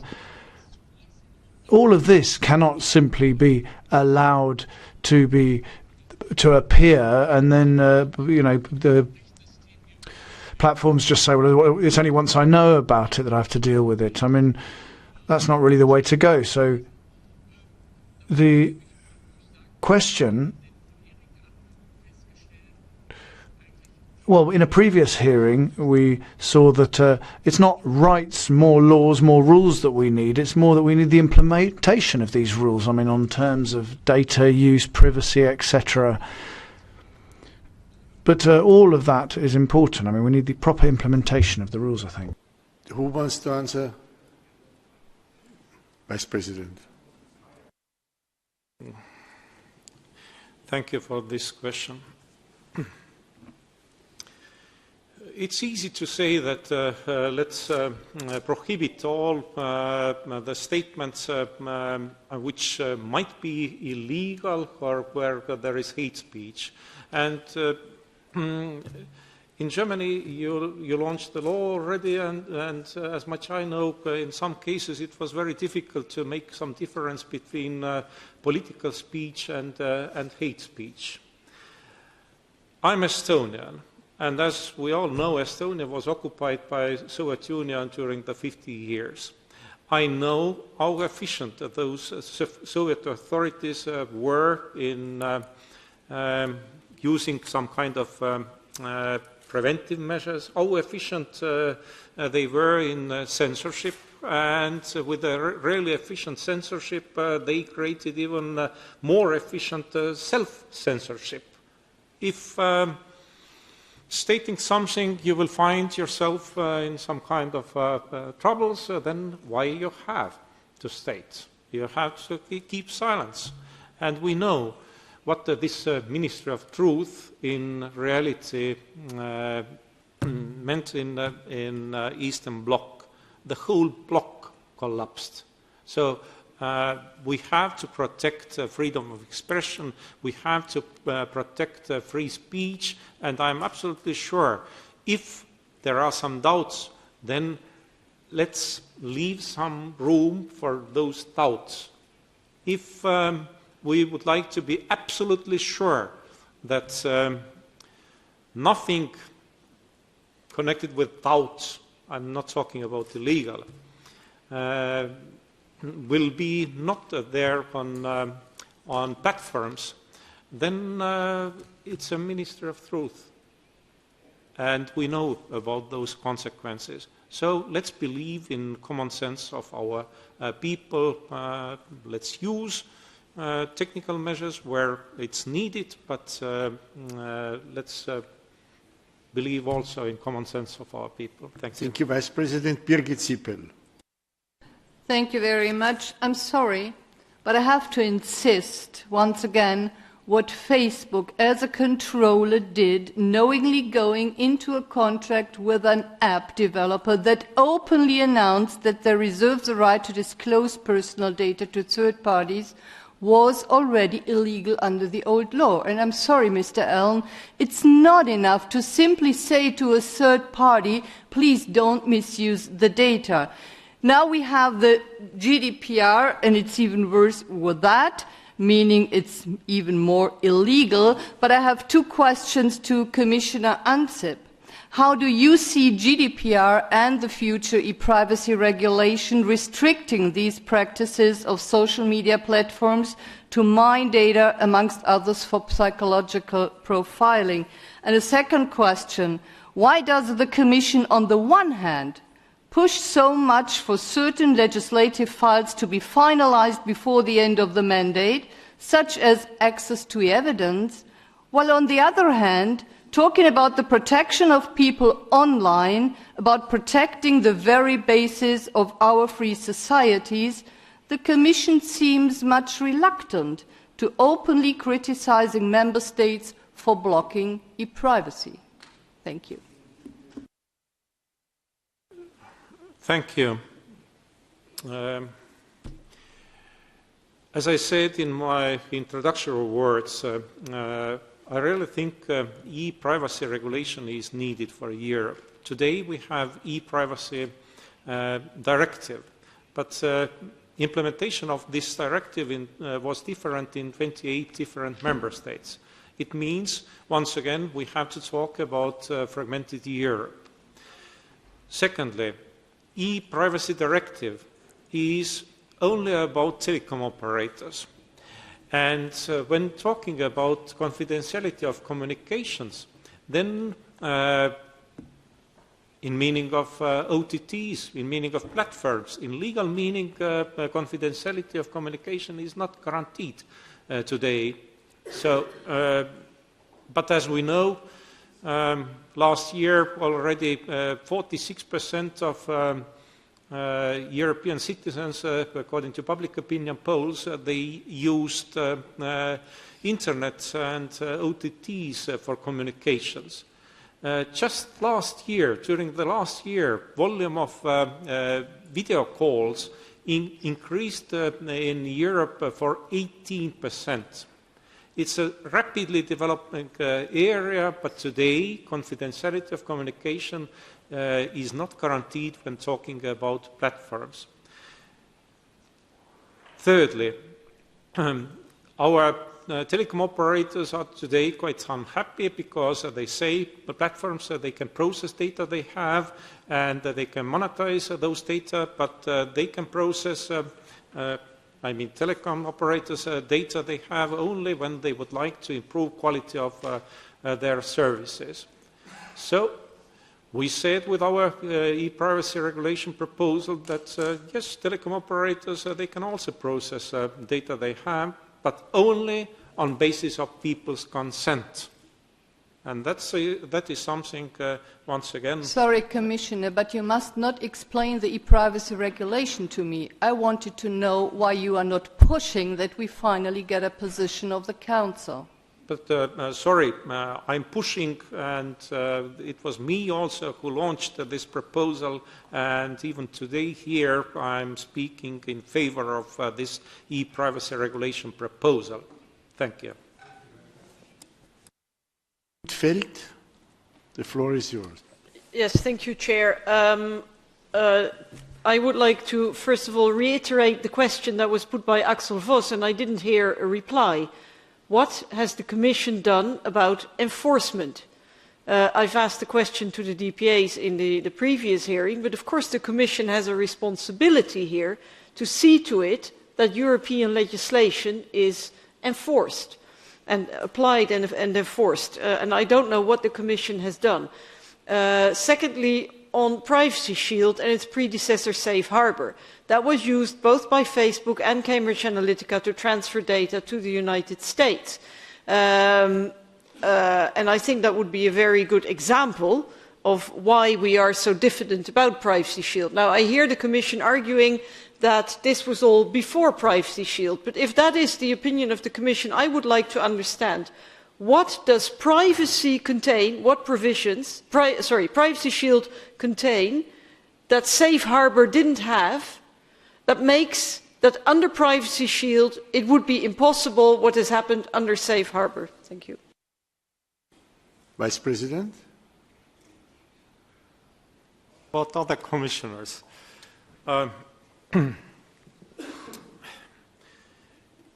We are discussing today about Cambridge Analytica in connection with the Facebook about this data breach. And the question about enforcement is of course valid, but not in this context, because at that time we didn't have Privacy Shield and we didn't have also General Data Protection Regulation. So today, as we know, Facebook is following those principles according to General Data Protection Regulation. But sorry to say, but I have some doubts. Today, we don't have to talk only about Cambridge Analytica and Facebook. I think potentially this can be a much broader issue. Cambridge Analytica used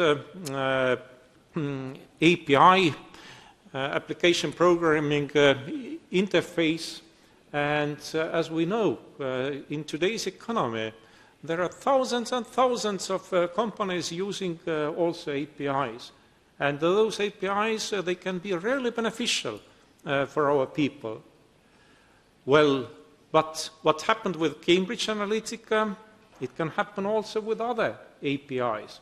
I can say even more. Potentially, that's kind of violations. They can happen also when talking about third parties' cookies. And once again, we have to return to e-privacy regulation. And I would like to support our proposal once again. And I can't agree that we are not pushing on e-privacy regulation.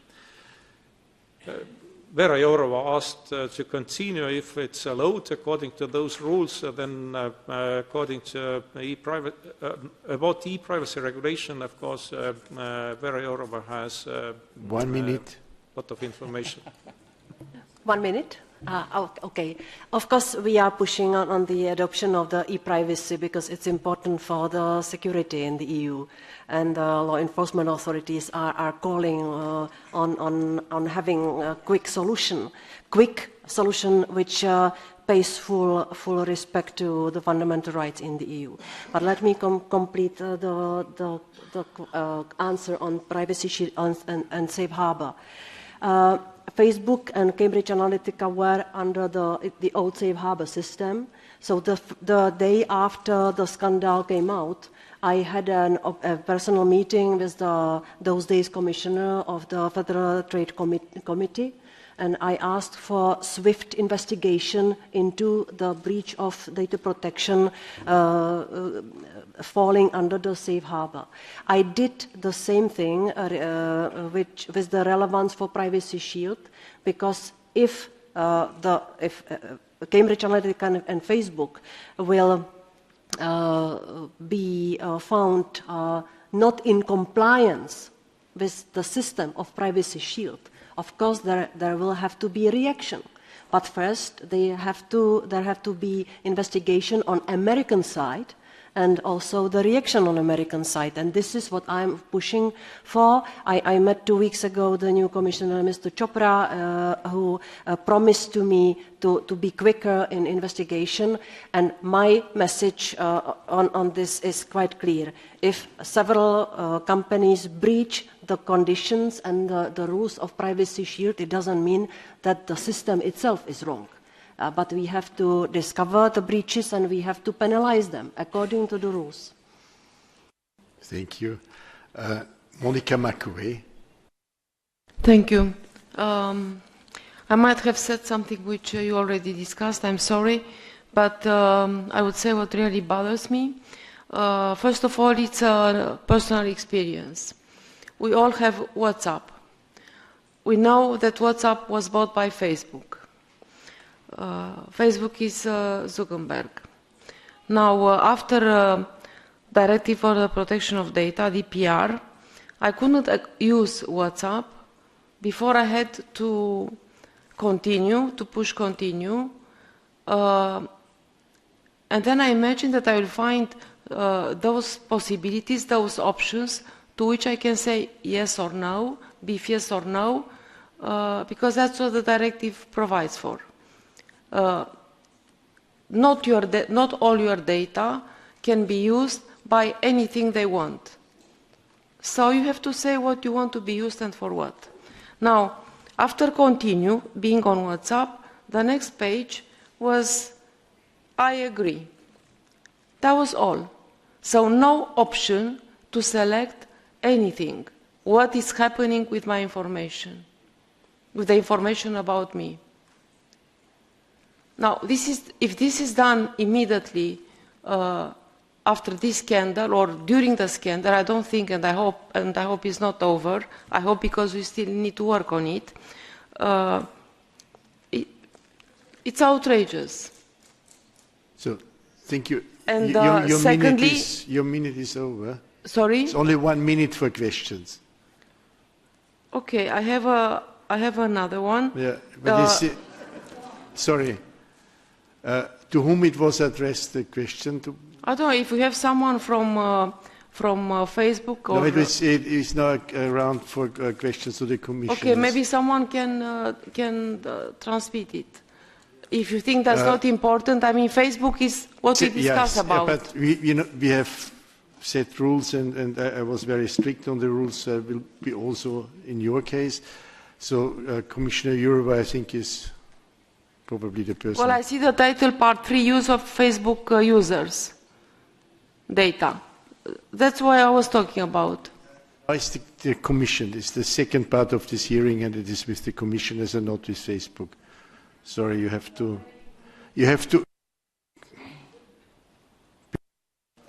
Yes, I will be very brief because indeed this is the question for Facebook, who could reply in better way on the specificities. But I can only say that under GDPR there is the new rule that the information for the users of the services must be clear regarding the protection of their data, and then the users, based on this clear information, should give the affirmative and clear consent in case they are okay with the conditions and with the scope of the data processing. So if you do not agree, if you do not want to risk to give your data to the service, you do not continue. If you do agree and if you want to undertake the risk, you continue. I think that this is quite clear condition. No, sorry, we have certain rules and we have to obey the rules. Sorry for that. The next, no, this is not. Sorry. The next. Thank you very much. Recently, the privacy activist Max Schrems lodged a complaint against Facebook, accusing it of coercing its users to giving consent without any real alternative, and therefore not being in line with GDPR. And a study just published by the Norwegian Consumers Council last week equally comes to the conclusion that Facebook's new default settings only provide an illusion of control, and the take-it-or-leave-it choices push consumers towards giving consent to sharing as much data for as many purposes as possible. So a question to the Commission. Do you think that such practices are compliant with EU data protection law, especially with regard to the principles of transparency, purpose limitation, data minimization, the rules on meaningful consent, as well as data protection by design and by default?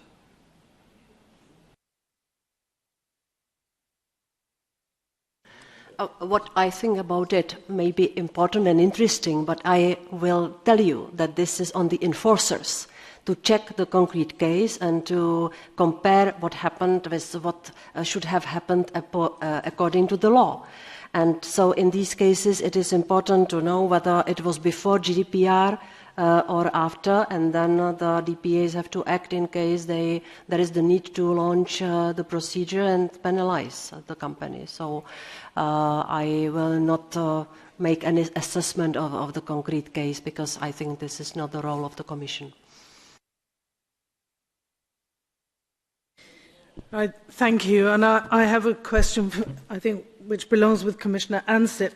I want to come back to the e-privacy regulations and the attitude of Council, and whether you consider that Council really understands the seriousness of the e-privacy regulation and is really trying to make progress here, or whether, as you more or less implied, it's 28 member states that all want to keep what they've got already or don't really want to move on this.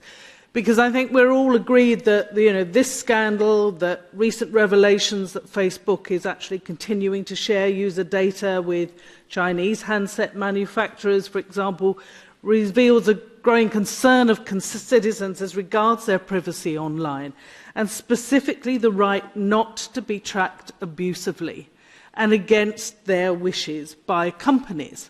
Whether this is phones which will now listen in to find out what adverts you're listening to, or whatever else it is to try and just accumulate more and more data. So does Council really get this? exactly how angry people are? Or, do you think there's more that we should be doing here? Thank you. I took part in the Competitiveness Council meeting, and I would like to say that there was no unanimity in Council, and I'm not surprised. Well, there is a unanimity that harmonized approach is needed.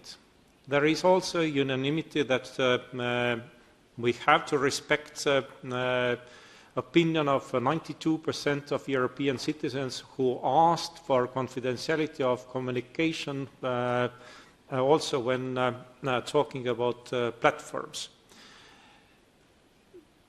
But there is no unanimity when we are talking about technical details. For example,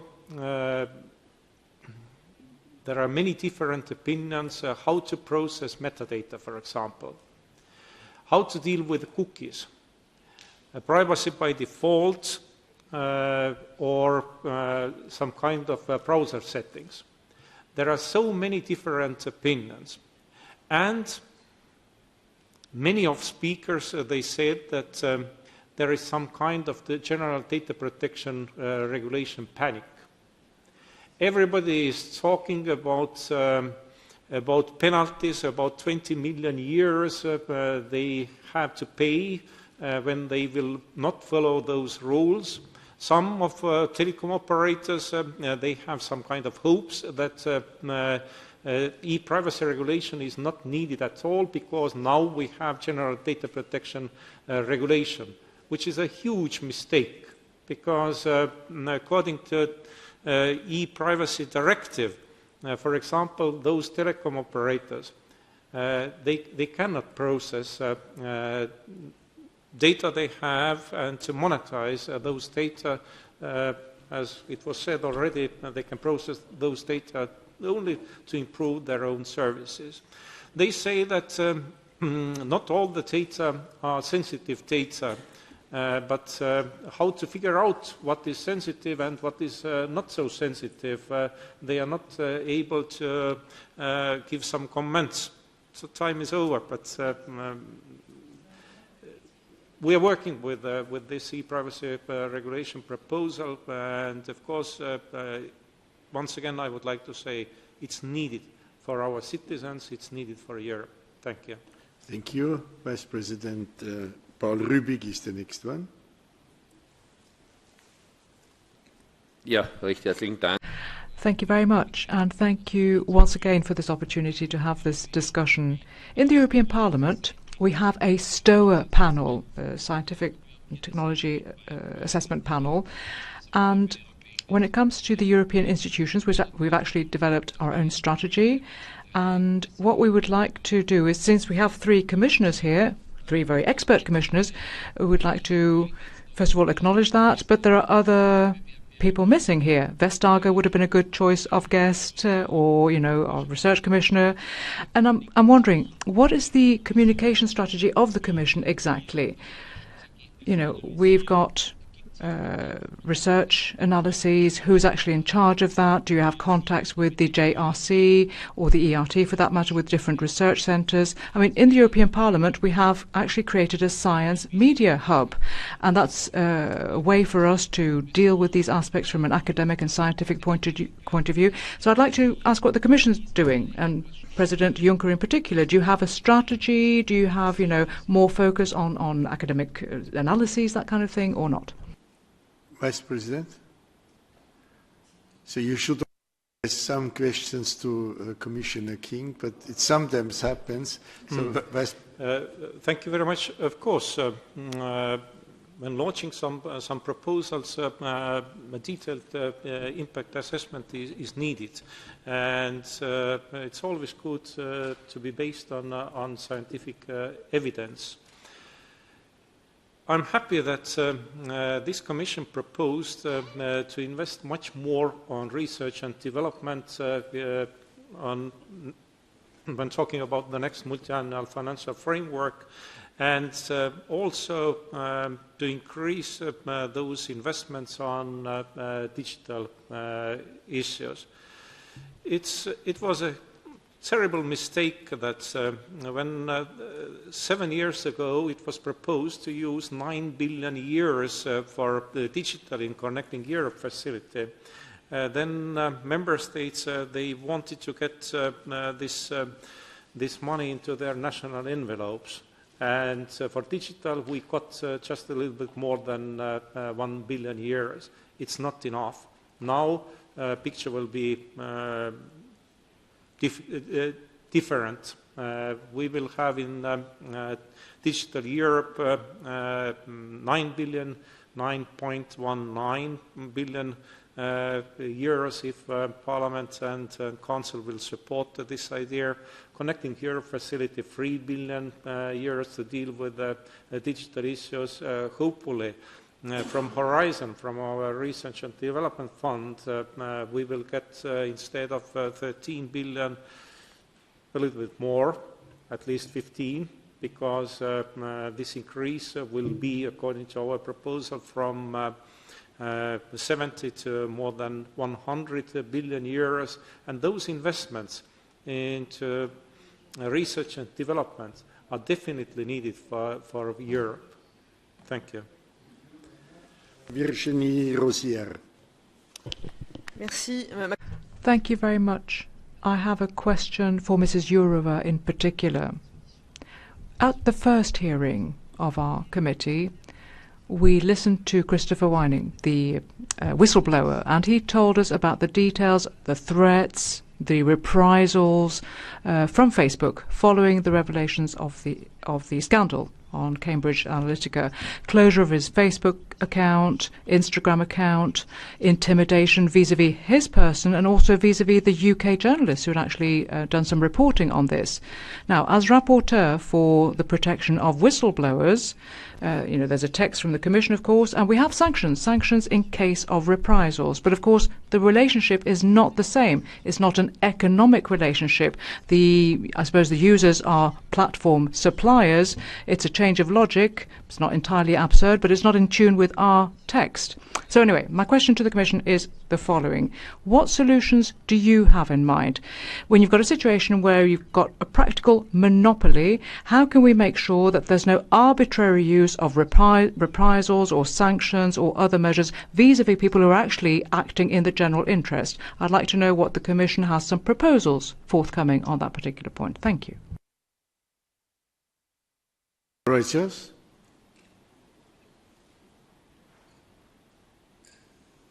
Thank you very much.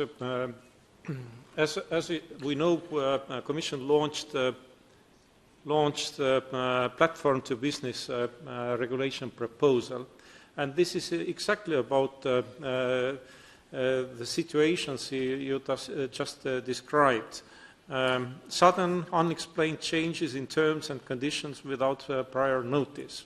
It's quite common practice today. We proposed to have at least 15 days when platforms they have to announce that they will change the terms and conditions, delisting of products or companies for platforms. Monsieur le Vice-Président, mais... Vice President, I apologize, but we're talking about freedom of expression and the violation thereof. We're not talking about the contractual relationship between the platform and the supplier.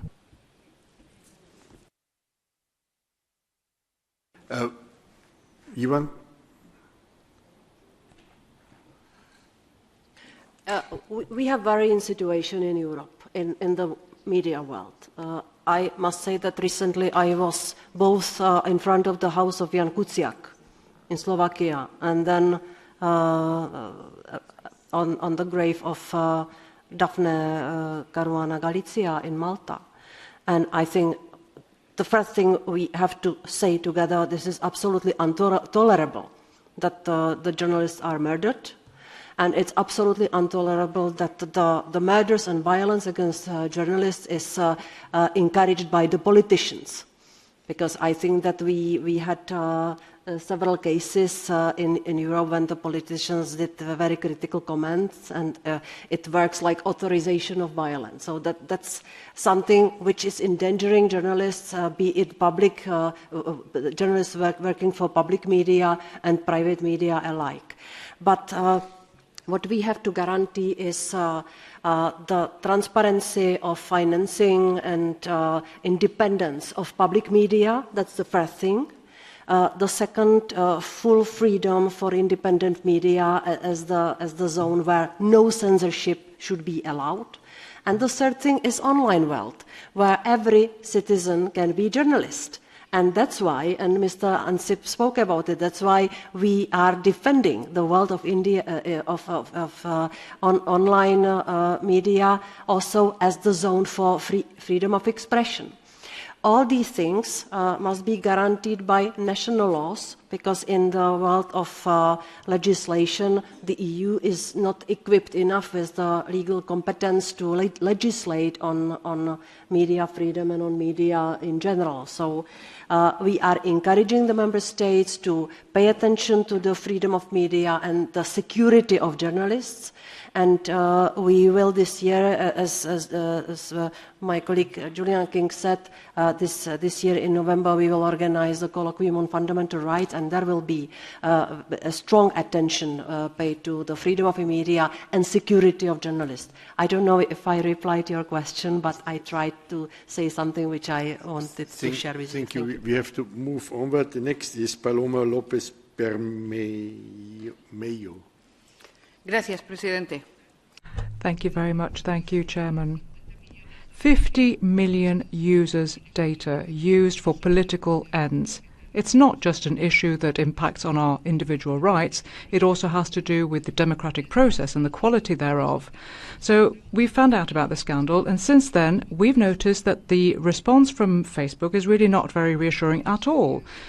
Commissioner Jourová, I remember you asked the executive director of Facebook whether if a similar situation could actually, happen again in the future, and I think reference was made to Cambridge Analytica. And I'd like to once again put the question back to you, Madam Commissioner. Do you think that this is something that could happen again, or could you actually guarantee through GDPR, which is in force since the 25th of May, could you actually use that regulation to prevent this from happening again in the future? Are there any guarantees now?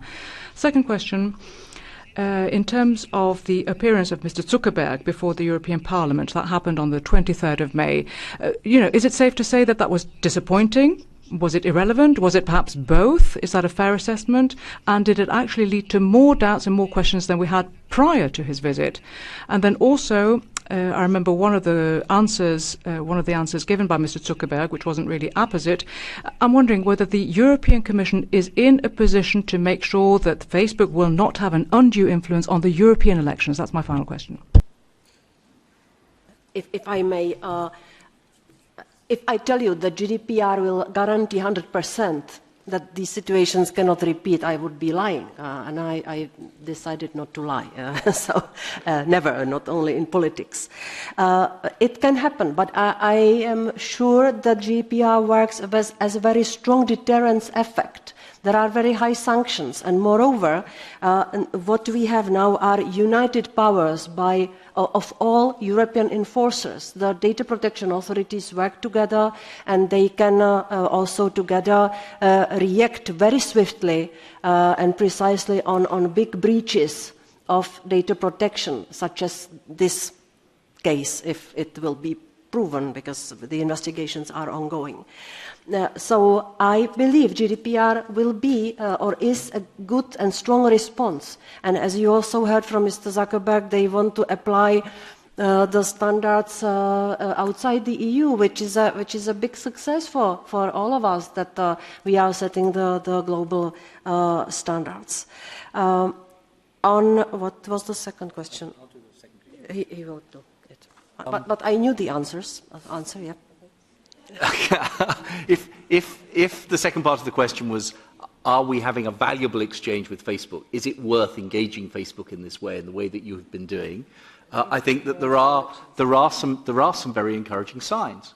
If this engagement develops, as we hope it will, into a really deep engagement by Facebook with the work that we're doing to develop an EU-wide code of practice on disinformation, that will be very positive. And we'll know quite soon, because that work is meant to come to a head this month. If the engagement that you've been having with Facebook, we've been having with Facebook, leads to them working very closely with the efforts that we're making to improve election security, that will be great.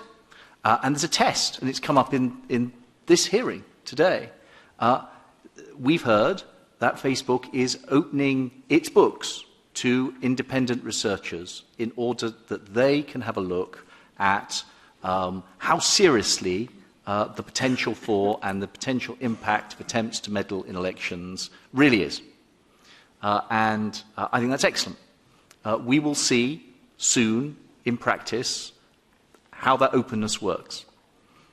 So I think there are various things that are coming from your engagement that are very positive. We have 7 minutes left, 2 more questions, and after 10 o'clock, no interpretation anymore. So next one is Anna Gomes. Yeah. To Commissioner Jourová, Alexander Nix, of the CEO of Cambridge Analytica, boasted about swinging elections campaigns around the world. He did it through this SCL company, parent of Cambridge Analytica, who worked in 32 countries and used often tactics, nasty tactics to indeed ensure that the governments that would be favoring, namely the selling of citizenship, would win. It was the case in St. Vincent and Grenadines and in St. Kitts and Nevis. They worked as well in the European Union.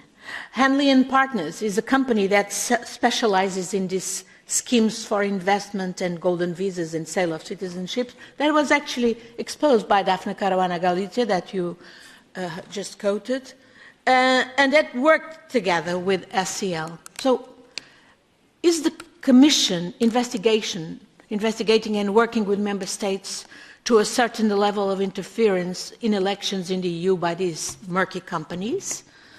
Hanley Partners is a very opaque company. Is this political meddling part of the report which you are preparing exactly on the golden visa schemes and investments?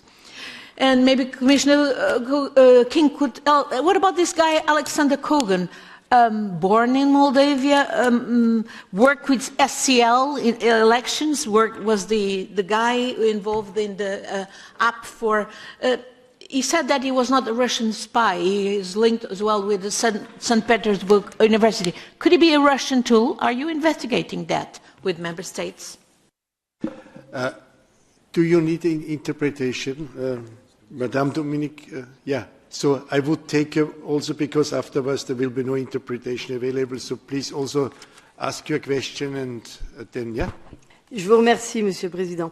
Je ne vais pas... Thank you very much, Chairman. I'm not going to come back to Cambridge Analytica or indeed the statements made by the gentleman before the US Congress. Incidentally, we know that Facebook has made a lot of efforts with its army of lawyers to make sure that it's in compliance with the text before it enters into force. I'm not going to dwell on that. My question actually goes to Mrs. Jourová. The GDRP, is it actually progress for Europeans? And how can you avoid adverse side effects? Maybe big giants like Google or Facebook, they get advertising revenue. They would get, I think, 49% according to estimates which have been published by the Wilfred Journal. So how do you counter that? Answer this question first, then we have the interpretation, and then coming back to Anna. Yes, I have the first question from Madame Gomez. Yes, first this one. Oh, okay, sorry. What we want from the companies and the institutions is to be compliant with GDPR. And we are not changing the business models, we are not interfering into how they sell the advertisement and so on. So this is on the companies how to comply, how to come with innovations to as Mr. Ansip spoke about, to introduce this principle of privacy by design and by default, and as far as the income from the advertisement is concerned, this is up to the company's policy and business. So I don't see any direct influence on this. So if you could come back now to Ana Gomes, if you want, and then the final answer by Sir Julian. I understand I have only 1 minute. No, it is fine now, because I wanted to have the interpretation before they stop. So if you answer now Ana Gomes' question, and then yes. Julian King at the end, also the question of Ana Gomes. Yeah? If it is true what Mr. Nix said, it's a nightmare. And we have to count with the worst. That's why we clearly see that for Europe we have to be much more resilient. We have to work with the member states so that they are equipped against these cases of manipulative abuse of data in political campaigning online. We have to work with the online providers, and it's not only Facebook. We have to work with the whole scene, and Julian already described how we want to do that. We have to educate the people for critical thinking so that it's not so easy to brainwash them. And I think that this is a multi-faced process and situation. It is clear that these companies focus on fragile democracies and societies and individuals with vulnerabilities. And we have to make sure that we do not have such easy targets in the EU, and to do it through different measures which I described before. You asked about our mapping of the whole scene for the golden visas and investment schemes. Of course, we do thorough analysis, and if the investigation of Facebook Analytica and related companies will show us some connection, of course we will work with this information very carefully. Too much is at stake here. Thank you.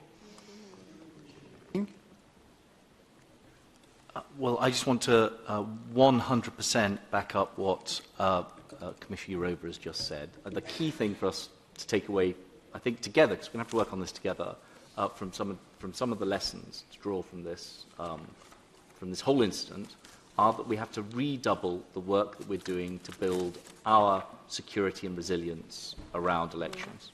Because you don't know who might seek to interfere.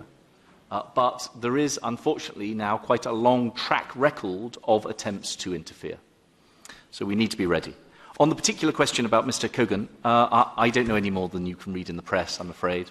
On your wider question of do we think that on occasion Russian influence, there are attempts by Russia to exert influence in our domestic debates, well, Russia isn't the only third country that I think might do that. It is, however, the only one that I'm aware of that has advertised it in its military doctrine.